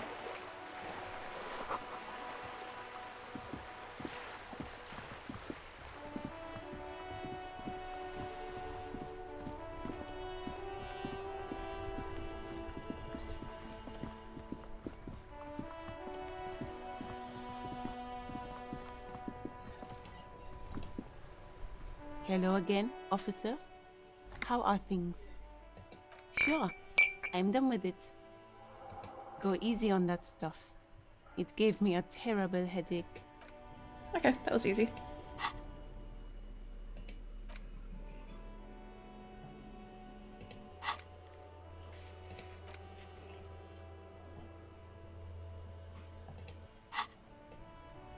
So I assume this is Kim's car? Before you stands a motor carriage. The bodywork is covered in blue and white livery, bearing the number 57. Vapor emanates from the large engine on the back of the vehicle. It hasn't had time to cool off yet. This must be the infernal machine that tore you from oblivion. The Caprice Kinema motor carriage. In the cabin, you are welcomed by a set of steering levers, a radio microphone on a hook, a pull-out toolbox under the seat, and the soft glow of the fuel preheater gauge. A scent of leatherwork and heavy fuel oils washes over you. The frequency tableau lights up, and the green button labeled Prime Line glows like a feline eye. And then you hear something. The soft purr of electrical kittens. Jeez. Radio waves cast far and wide over the metropolis. A woman's voice greets you through the static. This is Precinct 57.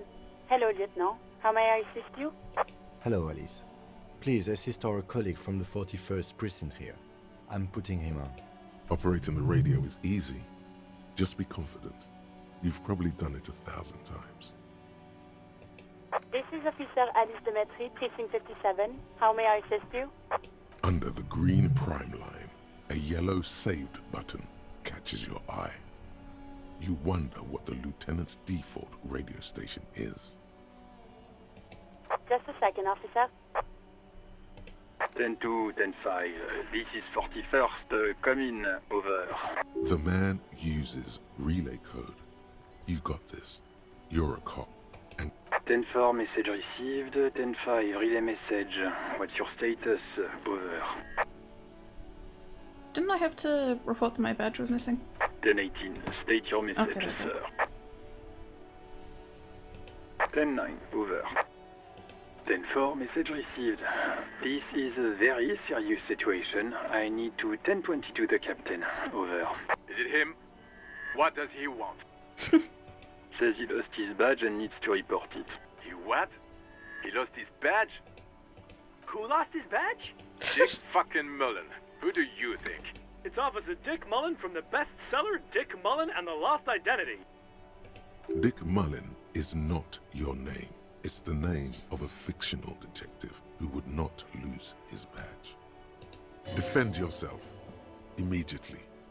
They're laughing at you. He says this has probably happened to other policemen before him and laughs sarcastically. Oh goddamn it. Is he fucking kidding? The whole station's gonna be dicked for this. Satellite Officer Vikmar is wondering if you might be joking and adds that this tarnishes the reputation of the entire station. Over. Mullen dicked us. 10-4, I hear you, officer. I'm just going to make a note here that you are in pursuit of your misplaced badge. Over. Fuck me. Mac, come here. You've got to hear this. Dick... What's going on? Super Cop here lost his badge. He lost his what now? His badge. He lost his goddamn fucking badge. 10-9, come again. I didn't get that. Over. New heights even for Captain Sober. Ask him. Ask him if he's lost his gun too. Sergeant Orson wants to know if you lost your gun too. Over. Check your pockets. Check your... Holy fuck. You don't know where it is, do you? Okay, it's gone. Your gun is most definitely gone. 10-9, come in, officer. Did you get my question? We were wondering about your gun. Over. Lying? Over the phone? It's easy. Just say it like it's the truth. And then it becomes it. He says he didn't. Thank God for that. That would have been a nightmare. I don't even want to imagine the poor prick who has to relay that kind of news to the captain. Losing his badge is bad enough. Tell him to find it, and fast. We can't have some gangbanger running around with it. We're all glad to hear you've not lost your gun, officer. You need further assistance? Over.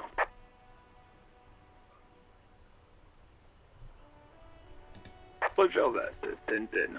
Over and out. A metallic drawer slides out from under the seat and clicks into place. The tools inside are neatly organized. Take what you need, officer. It's going to be a long case. I'm not protective of my tools, like some men are.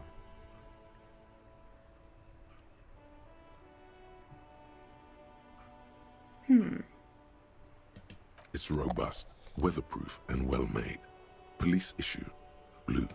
Lets you see things in the dark you would otherwise miss. The pry bar feels nice and cold in your hand. Heavier than you'd think. Useful for opening all sorts of doors and lids. The handles are long and sleek. Snap, snap, go the cutters in your hand. You can do good work with these. Cut chains, locks, and ropes, especially belts. The pull-out toolbox slides back into its nest. Preheater gauge casts a warm glow on the steering levers and the radio on its hook.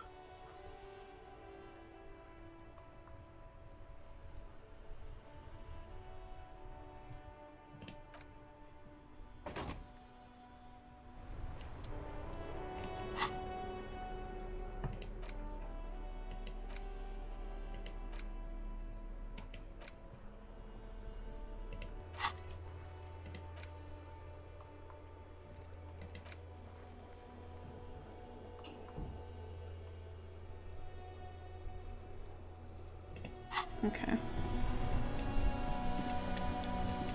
I think I'll go back and talk to the manager again, because there's a couple things I need to ask him about. Not sure if he'll be happy to talk with me, but anyway.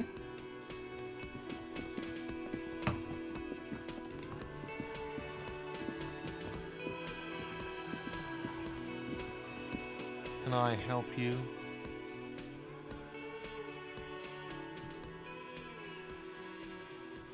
Mine?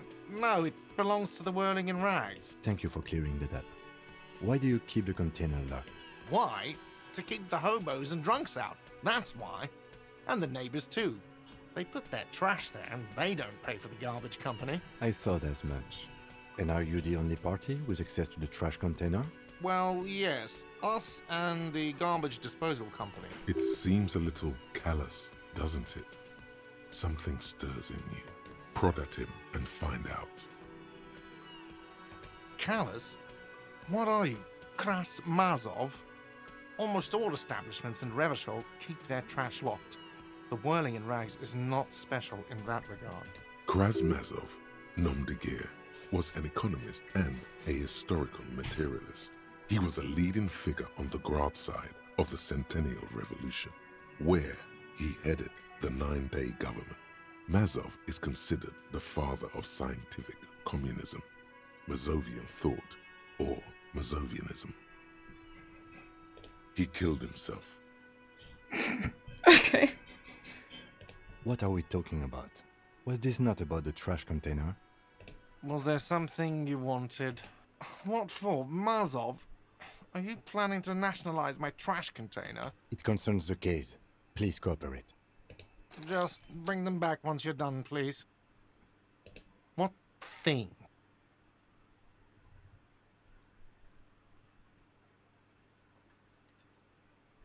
What are you, a cook now? That's none of your business. And want me to make an exception for you? You're not even a hostel guest till you pay your outstanding bills. Fine, okay. The kitchen is closed until 1 p.m. because the cook is working. You can snoop around after that, if you must. Yes, not the whole damn union, thank God. Just the nastiest and loudest faction. They come here in the evenings. Dumb, unruly types. Think they're big shit. But they're good customers. They place big orders and always pay on time. We should find out who this Lord faction is, occupying the booth. Loudness means talkative, and we need info. We don't. We have to wait. They'll show up sooner or later. Men get hungry, even striking men. If not today, then they'll be here tomorrow. There are these things called days. You sleep between them. He's saying they'll come. What? By the way, you should He's come back to saying they'll this come. thing-based What? questionnaire if you see anything interesting in the whirling later.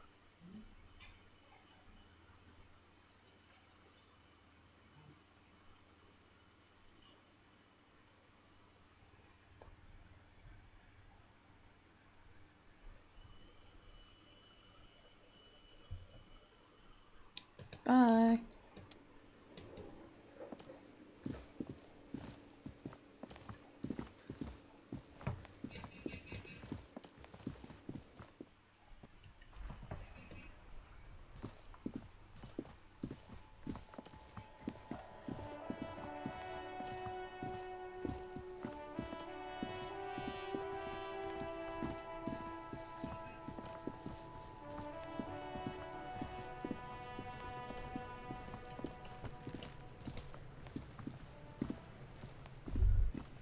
This trash container is locked.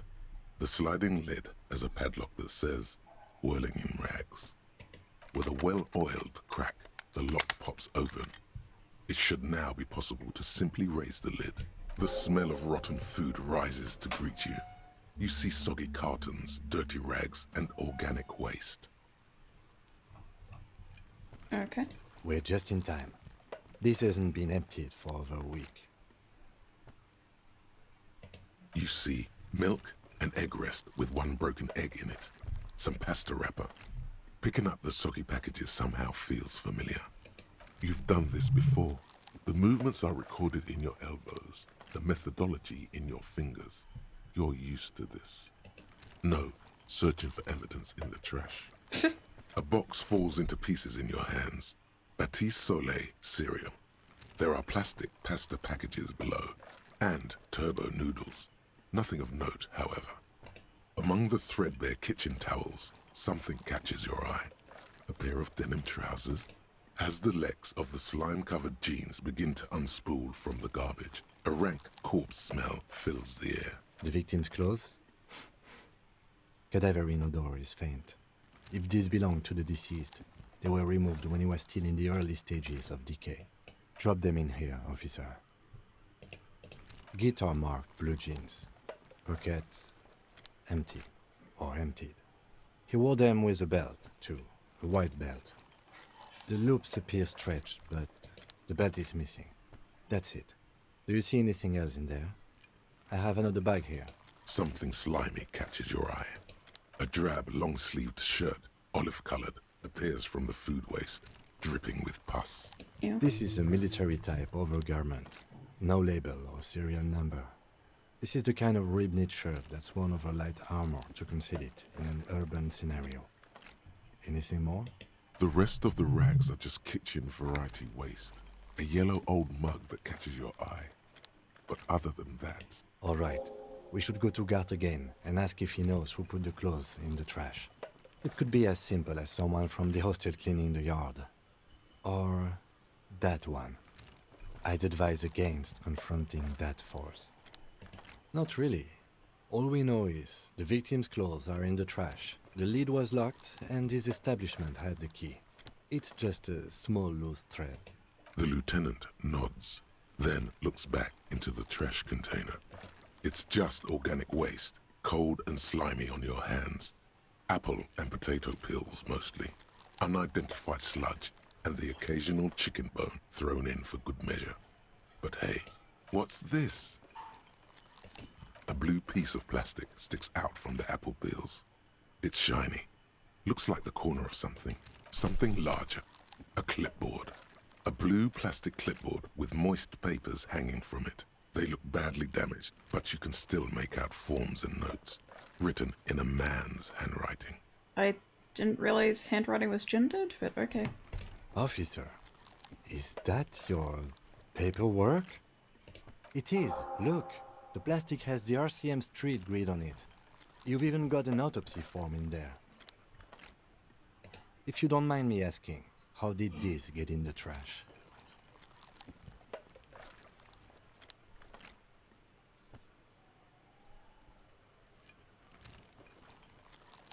Well, lucky we found it. You should take stock of what remains, just to be sure some has not made it into the hands of the RCM's adversaries. Organized crime and the like. There might have been police secrets in your notes. It would also not hurt to start taking notes on the case. Now, tell me what your eagle eyes see. Or are we finished? Some items, such as the ledger you found, are interactable. Go to your inventory and select the Interact tab to read your paperwork. You pick out a broken mug with an oddly racist depiction of the yellow man frolicking in saffron. Okay. Only in its social sensibility. Yeah, I don't want You've that. acquired an interactable item.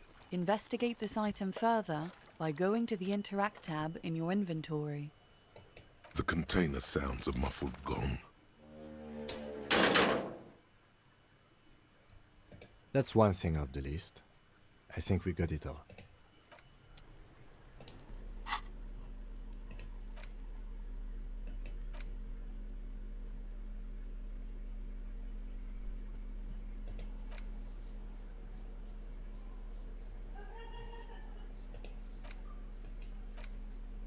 It's the ledger you found in the trash. A pitiful cabbage of white and yellow papers hanging from plastic board, barely held together by a metal clip.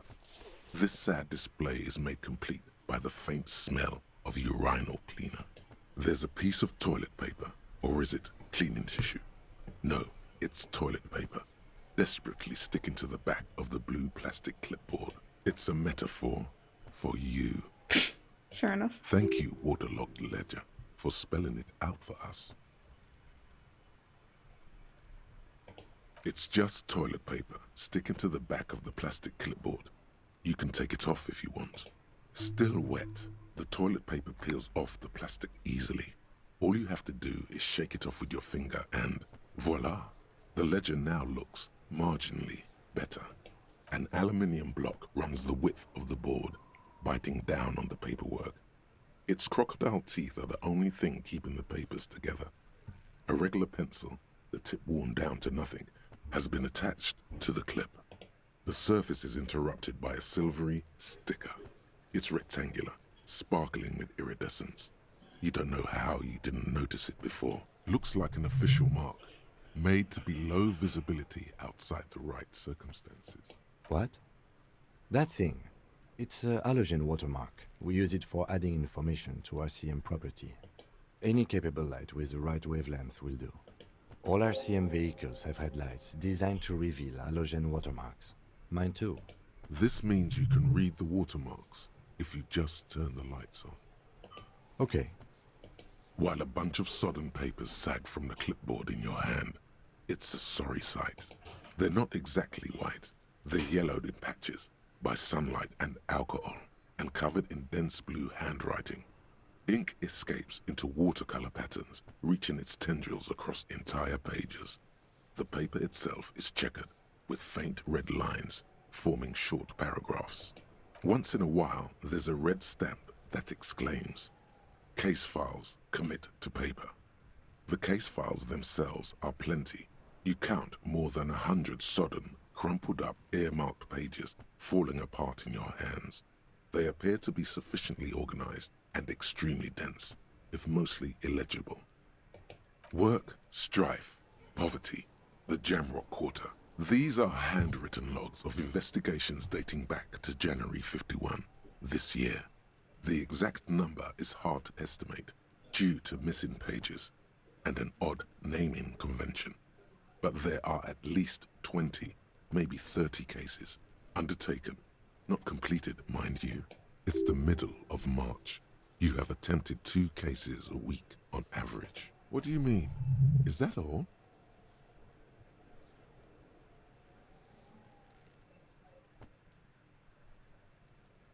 There is, for precisely one more. 15 pages near the end remain untouched by the damage. The checkered grid forms a structure of passages, breaking the case into subtasks to accomplish. Once all the tasks are accomplished, the case is complete. Commit to paper. Sadly, the ledger only comes with an old, worn-down lead pencil. Okay. It's unfitting of this monumental event. The ledger only comes with an old, worn-down lead pencil. It will do, barely. The lieutenant looks at his blue notebook.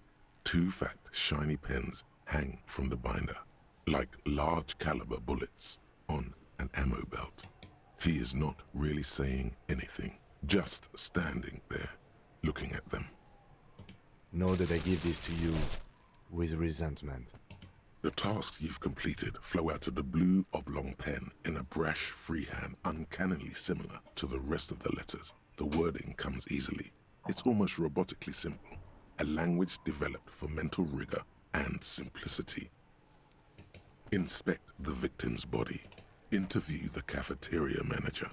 It's not exactly poetry, but poetry would be out of place. A satisfying slash sounds across the paper. You're done, it seems to say.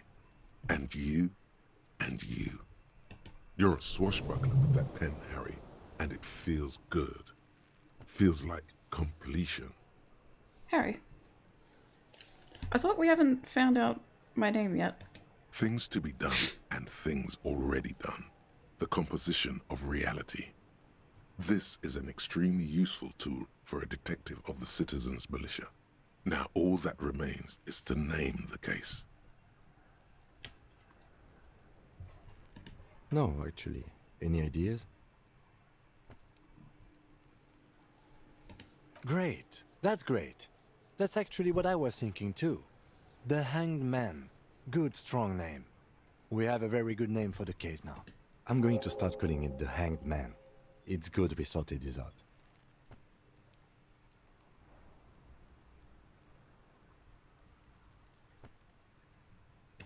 You don't exactly close them, so much as distance yourself from the smelly papers.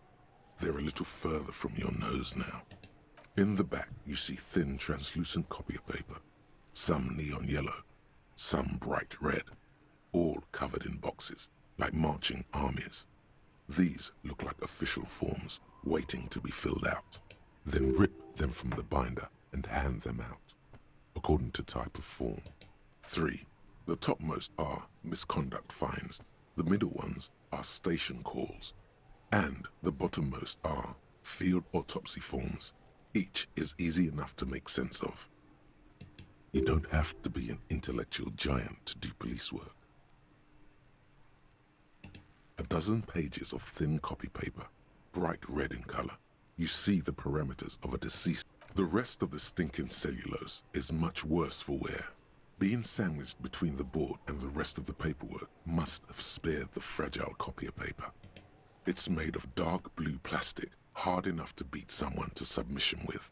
The edges are rounded, however. The U4 size board feels thick and heavy in your hand. Light shimmers on its wet surface.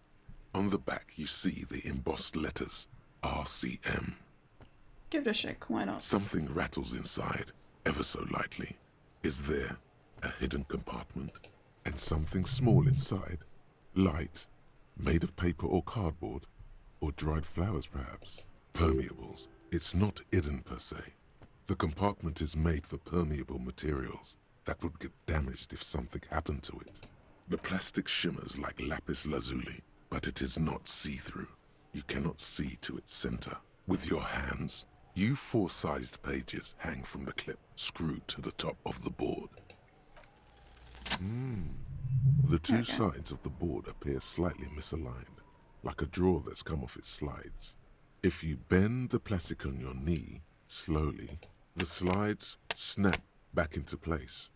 It should be possible to just, without resistance or sound, the two panels move against each other.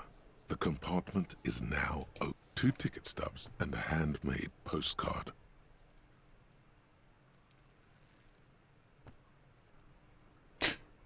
Why is her so angry? What? 2 octopuses are smiling, reaching their tentacles toward each other in the colored pencil drawings. The tickets permit access to the zoo in Revachol East. The aquarium costs extra. These let you go there too. Thin wax paper has been glued to a piece of cardboard. Sounds like leaves rustling when you pick it up. You see violet flowers, floral patterns, patches of glue. It smells of chewing gum, apricot flavored, a touch of cinnamon, the end of summer. You think the label says tutti frutti. Familiar handwriting lines the inside of the card, looped, round letters in a woman's hand. A young woman in her 20s. There is care, effort, and a smile, you think. Although that is not something you can read from someone's handwriting. Harry, it begins. You're already reading. I wanted to write you a letter so you can read it when you wake up. Maybe it will make you happy. Your hand shakes, holding the card. Every morning when I step out and you're asleep behind me, it says, I find a little piece of sadness in me. I carry it in my chest, down Voyager Road. Every step I take, it grows. By the time I reach the fuel station, it has filled me entirely. I step onto the light rail and look back. Sparks fall from the bow collector. I know it will be like this until late afternoon, when I get off the 42 and walk back to you. You. Every step I take will get lighter.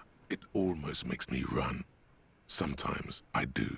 I can't believe I met you. I can't believe the happiness I feel with you. You have a vast, vast soul, and I will always, always, always come back to it. Kisses, kisses, kisses. You feel the air sucked out of your lungs and the blood sucked out of your head. Everything around you gets dark. Small white dots appear. Sparks fall like snow from the bow collector. A streetcar distancing. You feel the ledger slip from your hand.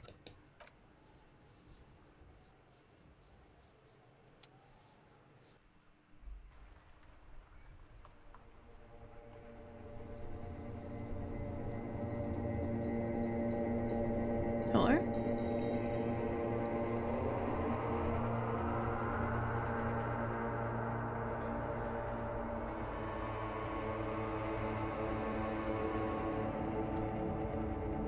There is nothing. Again. Well, almost nothing. There is the ground below you. That's still there. And the small light that's on, fluttering. Somewhere in the basal ganglia. That's me. Blue eyes, that's me. Is it? The world is gone. You are no longer reacting to outward stimuli, yet still. A bitter, caustic sense of loss remains. Even in the darkness, great sorrows slip in the water.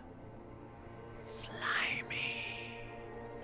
The cool when you're dead, brother. Here in the paleo-mammalian cortex, we call it the shadow.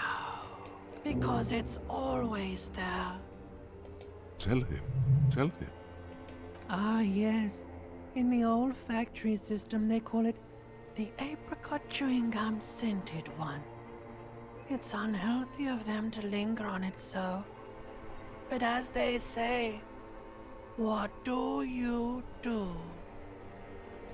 It didn't smell nice. It smelled like betrayal. Bloated corpse of the past resurfacing. Beautiful. Believe me, stupid ape, its lack of beauty was not the problem. You think they would let you?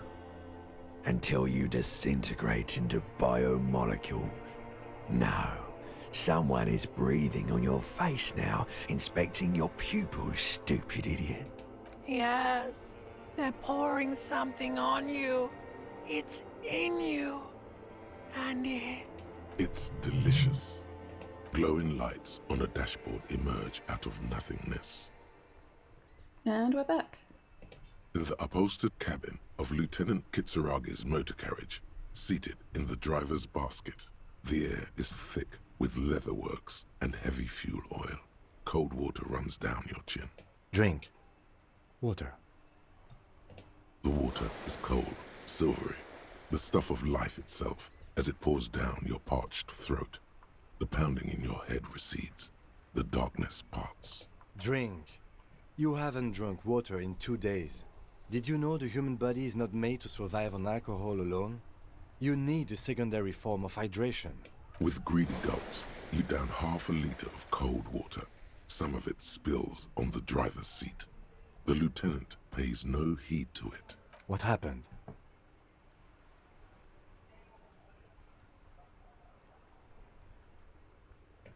That does sometimes happen. He replies with such understanding, it's as if the burnt-out ruins of the past were an occupational hazard.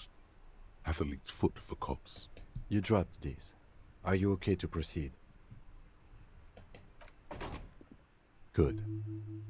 The Ledger of Failure and Hatred is a special item that can be used both as an interactable and a tool equipped in your held slot for skill bonuses. Find it under the Tools tab in your inventory. Okay.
Little guy gets further and further away.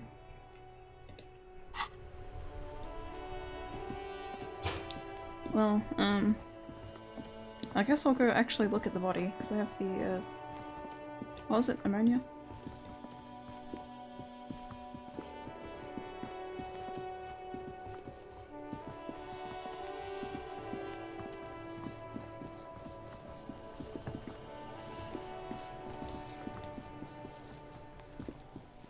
There he still is, looking right through you with his white eyes. The body below is entirely dedicated to that corpse. The ammonia only makes it worse.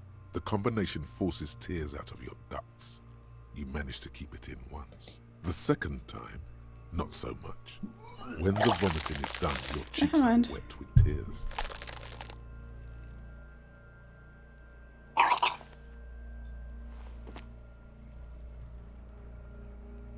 Nor does the wind right now. I've seen strong men turn themselves inside out for hours. You are facing tough odds here. Alcohol withdrawal makes it considerably harder. Okay, you've said it. You needed to say it. And now that you have, you need to get your shit together. We should go talk to the locals. Find something else to do while the wind changes. It's pretty bad right now. You've gained a thought. Give it half an hour. Get yourself together. Then come back and have another go.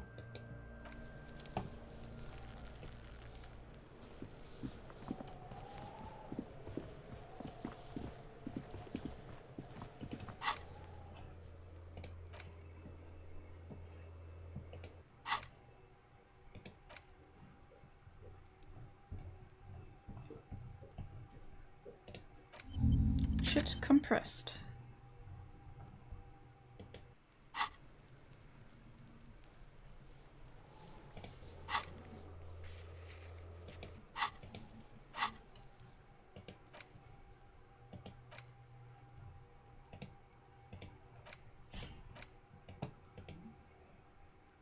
Okay, so that goes up in real time. I see.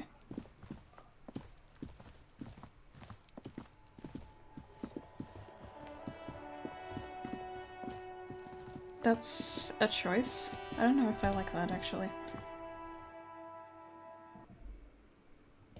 Okay, what was I doing? I was going inside for something.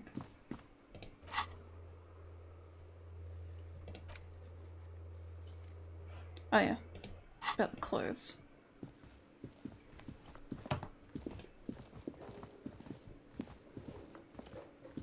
Can I help you? Thanks. I hope you found what you were looking for. How strange. I certainly didn't put them there. The trash collection service? CS Municipal. I don't see why they would put anything in the trash, though. Ah, the elusive CS Municipal. I doubt we'll be able to track down who was sent here last and when. This will have to be one of those little threats that solves itself down the road. Thank you anyway. Sylvie had the keys before I got here, and I can vouch for her. I can vouch for all my stuff. None of us would tamper with the crime scene. Yes?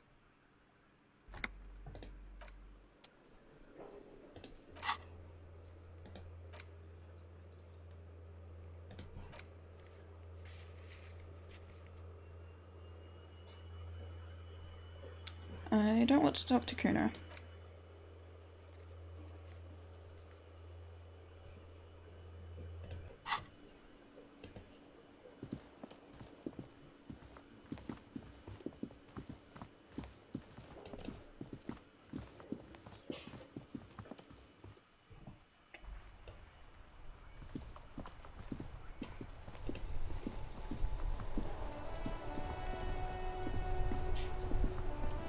Inside, you see a set of steering levers, a radio microphone, a pull-out toolbox. All right. Ready? I turn, you press start. It's next to the preheater. The dashboard lights up with orange glow. The rounds per minute gauge jumps, and the engine of the Caprice Canadian comes to life with a whiny growl. That sound effect was too loud. Like a leopard waking from its sleep, yawning and roaring at the same time. The lights unfold with a little click, casting electrical light onto the ground before the vehicle. There you go. I'll turn them off from the remote once you're done. We just need to stand in front of the machine.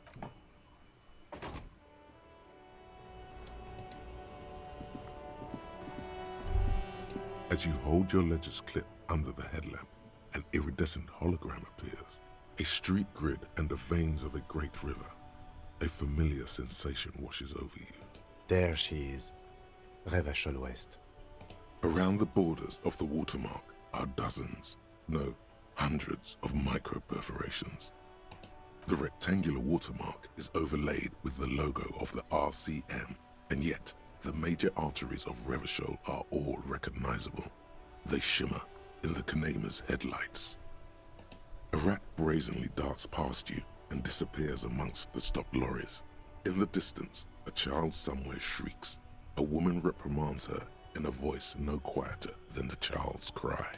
Ah, Martinez. Let me see. Right here. Oh yes. Coal City. Le Royaume. The burnt-out quarter. There are many of them, and they are divided into 3 separate rows. The first row has 18 dots. The next is the longest. It runs all the way around the border, and then some. You count 216 perforations. Considering that nice, large number, a wave of pride washes over you. Though you can't say why, precisely. I know the pleasures of counting a large number. The last row has 3 perforations. That's it. Those are perforations. They represent your record as an officer of the RCM. They are your statistics, as it were. I should have guessed you'd keep a record. Officers often do. Let's take a look. Alpha male officers who are proud of their numbers often do. It's meant. The first row represents your years of service. 18 years. Okay, not bad at all. What did you do before you volunteered?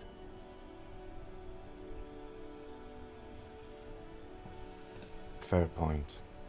Let's move on, shall we? This next row, the one that wraps all the way around, is your number of closed cases. Closed is good. It means finished. You've got, let's see, wow, more than 200. It's quite a lot, even for someone who's been on the force for nearly 2 decades. Usually, clearing more than 10 cases a year puts you in the 90th percentile of all RCM officers. Right. Those are your confirmed kills. You've got precisely 3 perforations there. For an RCM officer, especially Precinct 41, which is in the Jamrock quarter, it's rather tame. I mean that in a good way. There are certain officers who treat their kills like some kind of ghoulish game. If they do happen to solve a case, it's usually by accident. But it seems as though you are, or at least were, one of the good ones. So we have that to be thankful for. Yes. Everyone has their own method of coping. Some more effective or self-destructive than others. Personally, I find it helps to keep up a few hobbies. Oh, this and that. Let's not get into it now. Why not gardening? You've already got the gloves. Gardening sounds nice. The lieutenant nods. Right. I'll go turn off the lights. You can now see your statistics on your journal page, to the right of the task description.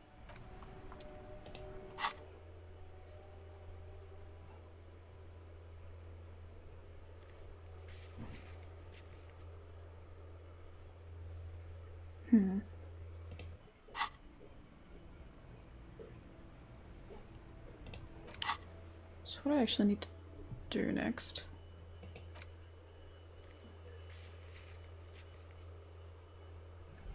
Call Sylvie.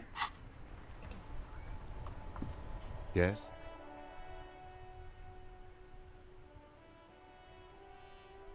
No response. He just arches his brow. He's having trouble processing it, believing it even. Have you tried concentrating on something other than your personal affairs?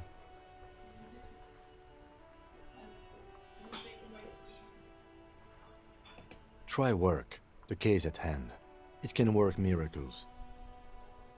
Focus on other people's troubles, not your own. That is a relief. A moment passes. The lieutenant glances at the sports watch on his wrist. What do you want to know? I'm afraid you and I are pawns in a pissing competition. You don't know? I assumed you were in on it. Better still than an imbecilic cop-off. It's just stupidity. We shouldn't waste any more time on it. If you want my take, ask me after we've inspected the victim. Was there anything else you wanted to know about the case? Good. Me? I don't see how my life is pertinent to the investigation.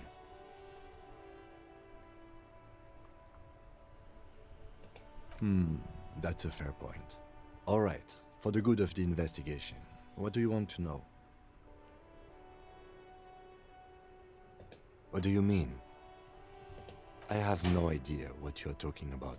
The lieutenant's conceptualization skills must be rather rudimentary. I can't say that it does, no.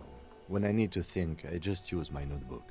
The lieutenant produces his small blue notebook and idly thumbs through a few pages. We all have our different mediums. His is written. No. Fair enough. The lieutenant nods. I like the little pose he did. Good. Let's change the subject. Okay, how do I use Kim's phone? Oh, shortwave, sorry. Is that the one in the car? I suppose it is, the 1950s. Obviously like a alternate reality version of the 1950s, but I guess cell phones, like mobile phones, don't exist yet. Inside, you see a set of steering levers, a radio microphone, a pull-out toolbox, and the soft glow of the fuel preheater gauge. Well, it doesn't seem like the radio is what it was talking about. It call it a shortwave? I don't know what that means.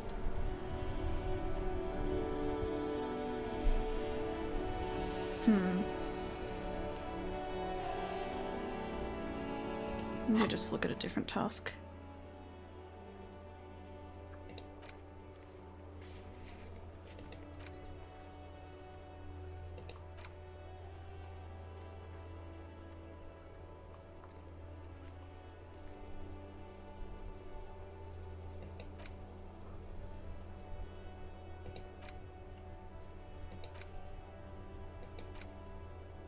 Well, I do need to use the radio anyway to get money, so I might do that. Okay, this one's almost complete. Inside, you see a set of steering levers, a radio microphone. This is Precinct 57. How may I assist you? Okay. It is through this. Of course. What is her number, officer? Yes, hold on. Her number is 005 1944 298. Received. Hold on, officer.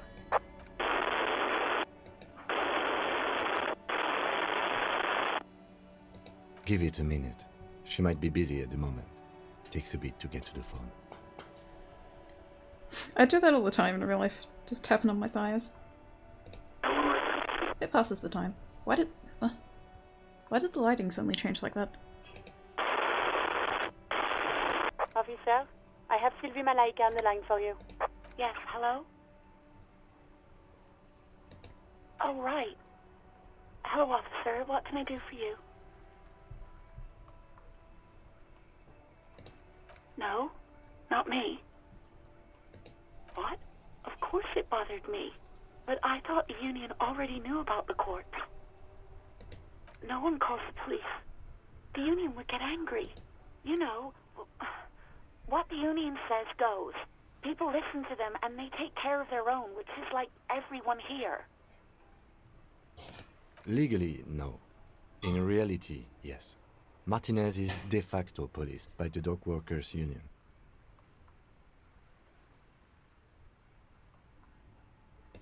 I don't know what to tell you, officer. I didn't call you because I didn't want to get in trouble with the others. With the Union. I'm sorry about that. No, sorry. I don't. Not a lot of people have phones around here. Copper thieves take the wires. People don't have the money to have the cables put in again.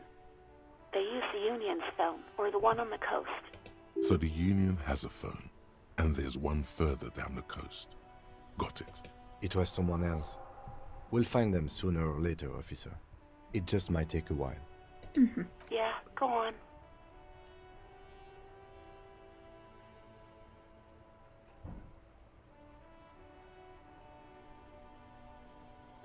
Yes, I know who you are.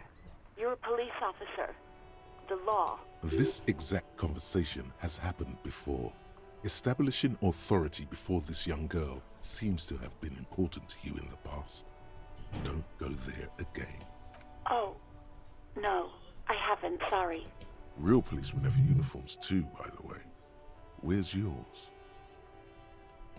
He's in plain clothes, voluntarily. It's different from not knowing where your uniform is.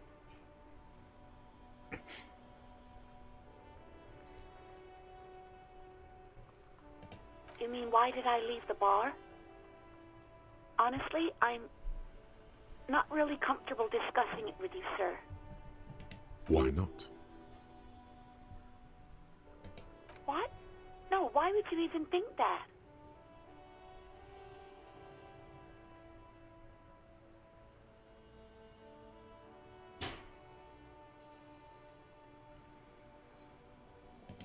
Please, don't bring Gar into this. It's none of your business.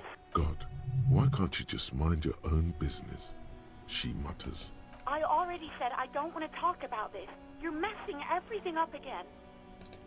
I do hope so. Please, don't call me again. Bye.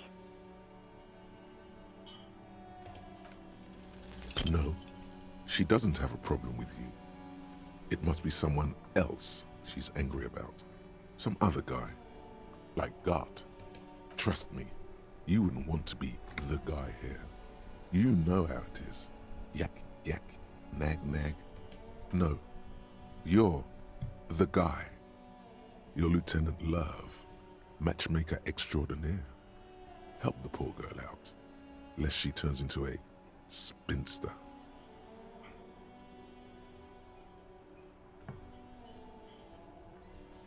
What deranged? I'm just telling things the way they are. Can't a man even be honest in his own head anymore? Man, shut the fuck up. You have to act, Lieutenant Love. You have to calm that hysteric girl down. Tell her you've got think you can do that, Lieutenant Love. Whatever this empathy failure tells you, don't take the quest. It's not wonderful, it's ugly.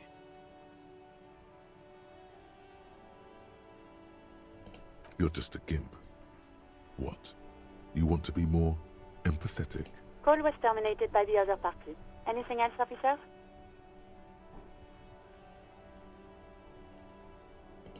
Just a moment, officer. 10-4, come in, officer. Over. 10-4, I hear you. I don't have the authority to grant your request, but... What does he want now? He's asking for money.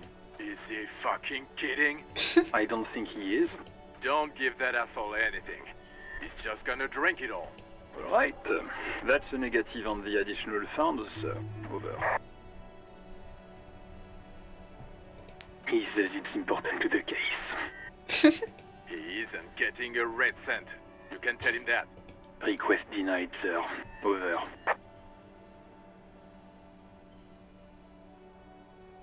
He says he's in trouble, doesn't have a place to sleep. Well, I guess he'd better crack the case before sundown then. Vigmar said...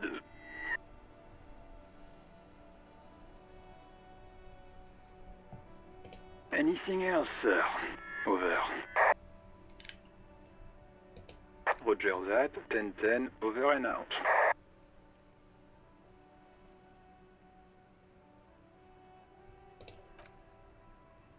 Well, I got the thing now, so... Oh, what's this?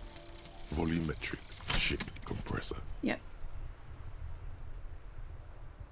Bizarre scientific news from Revachol West today. where a police officer's shit has been observed at a pressure of around 495 gigadecimals. These metallic hydrogen levels of Cool.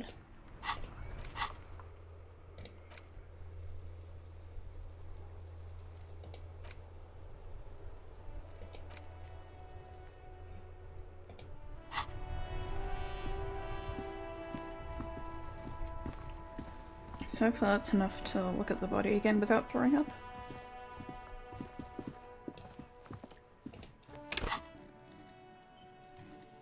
Don't, what was it under? Endurance. Hang on.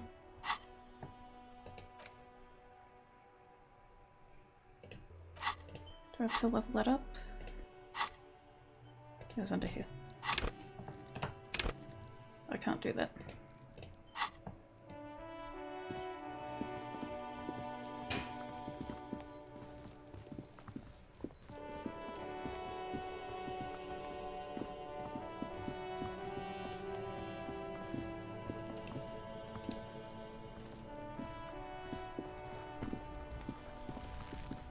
There he still is, looking right through you with his white eyes. The body below is entirely dedicated to that corpse smell, emitting it.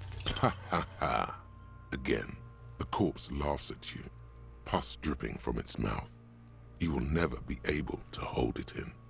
It's always too much. It's weird. The subtitles here are entirely different to what narrator actually said. Every time it happens, it gets worse and worse. There's nothing more to throw up now. All that's left is crying and convulsing dryly at the same time. I'm at a loss as well. I could swear your shit was together, detective. Sometimes even that is not enough. Life is unfair. Officer, you just need to be stronger. Learn to keep it in long enough for us to work. There's nothing else to do. You can open this white check again by going to your character sheet and spending a skill point to upgrade your endurance. Gain new skill points by exploring and completing side tasks. Maybe it's okay if you don't make it today. The dead man isn't going anywhere, and there's always other things to do. Okay. I just need to, I don't know, think of something else to do.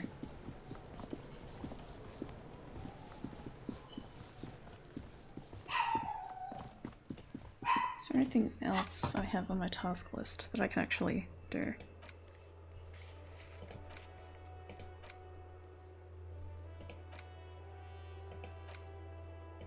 Suppose I can go ask people about my gun. I don't want to talk to Kuna again.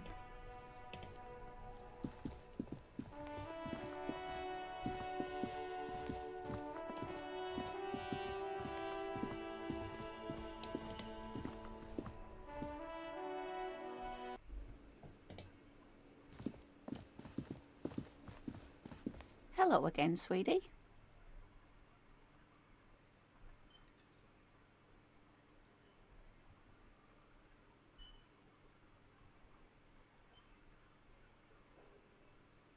Whatever do you mean?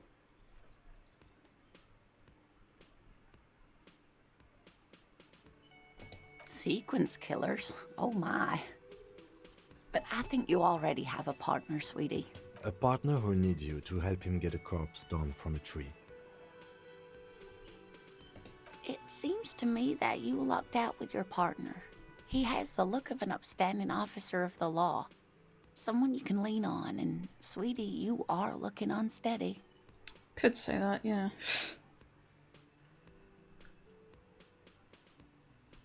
I don't know. I don't want to just beg random people for money.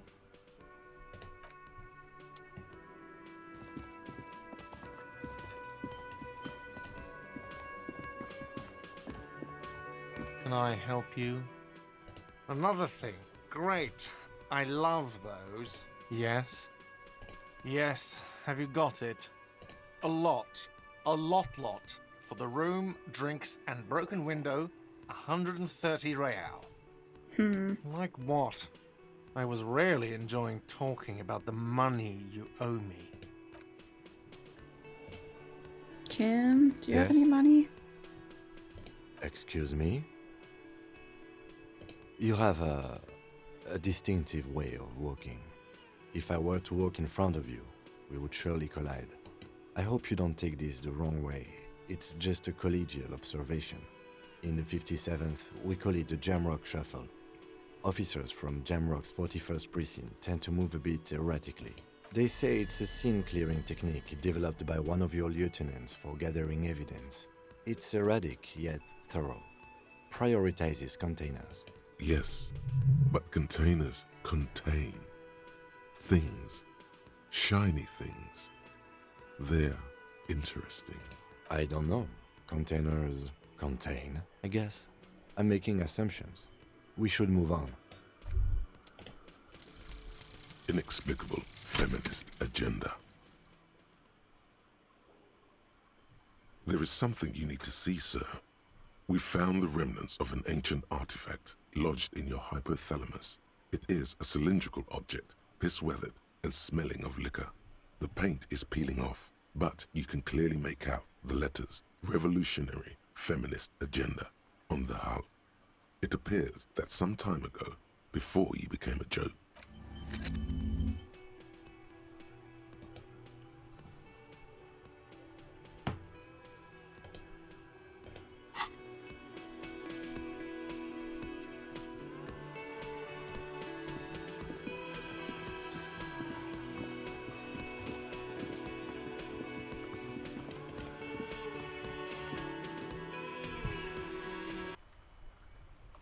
Kinda lost on what to do now. I guess there are places I haven't explored yet. Can we drive there or do I have to walk all the way? Inside, you see a set of steering levers, a radio microphone, a puller. The white suede feels luxurious under the touch, and the metal clutch handle so very familiar in your palm. Your fingers waste no time closing around the handle. Clutch disengaged. Release the handle. Clutch drops. Right foot yearns for the familiar touch of the accelerator pedal. You have synced with the machine's mechanical circulation.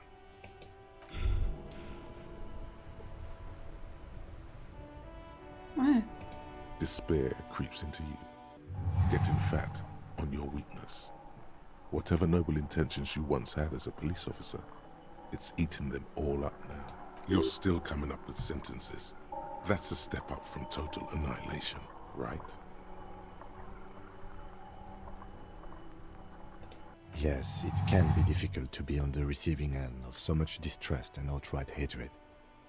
Nothing you can say would make you feel any better now.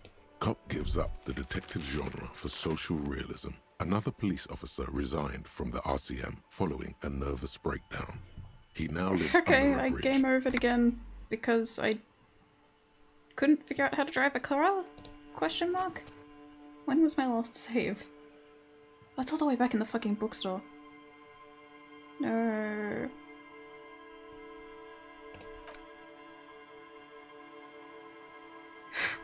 Why?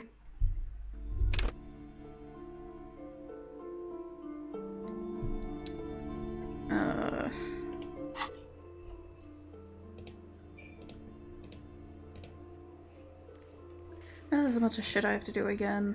I should have been saving more often. Fuck.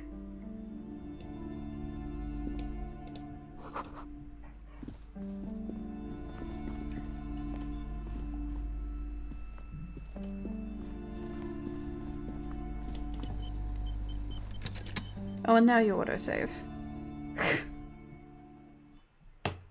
Ain't that an insult?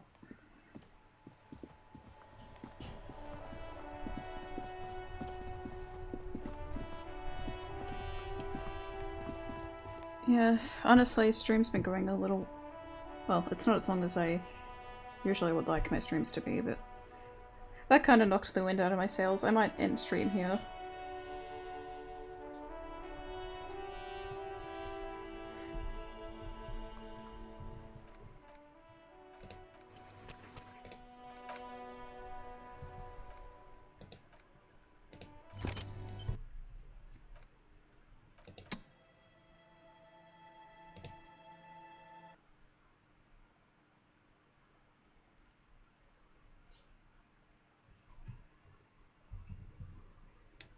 Well, that isn't how I really wanted the stream to end, but it be do. Try again next week, I suppose. Let's see, I might raid Zephyr. Because I actually finished early enough to be able to raid them instead of them raiding me. Let's go.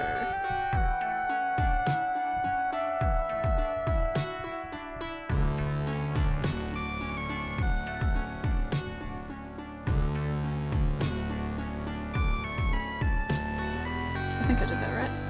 Yeah. Well, thanks for dropping in, I guess.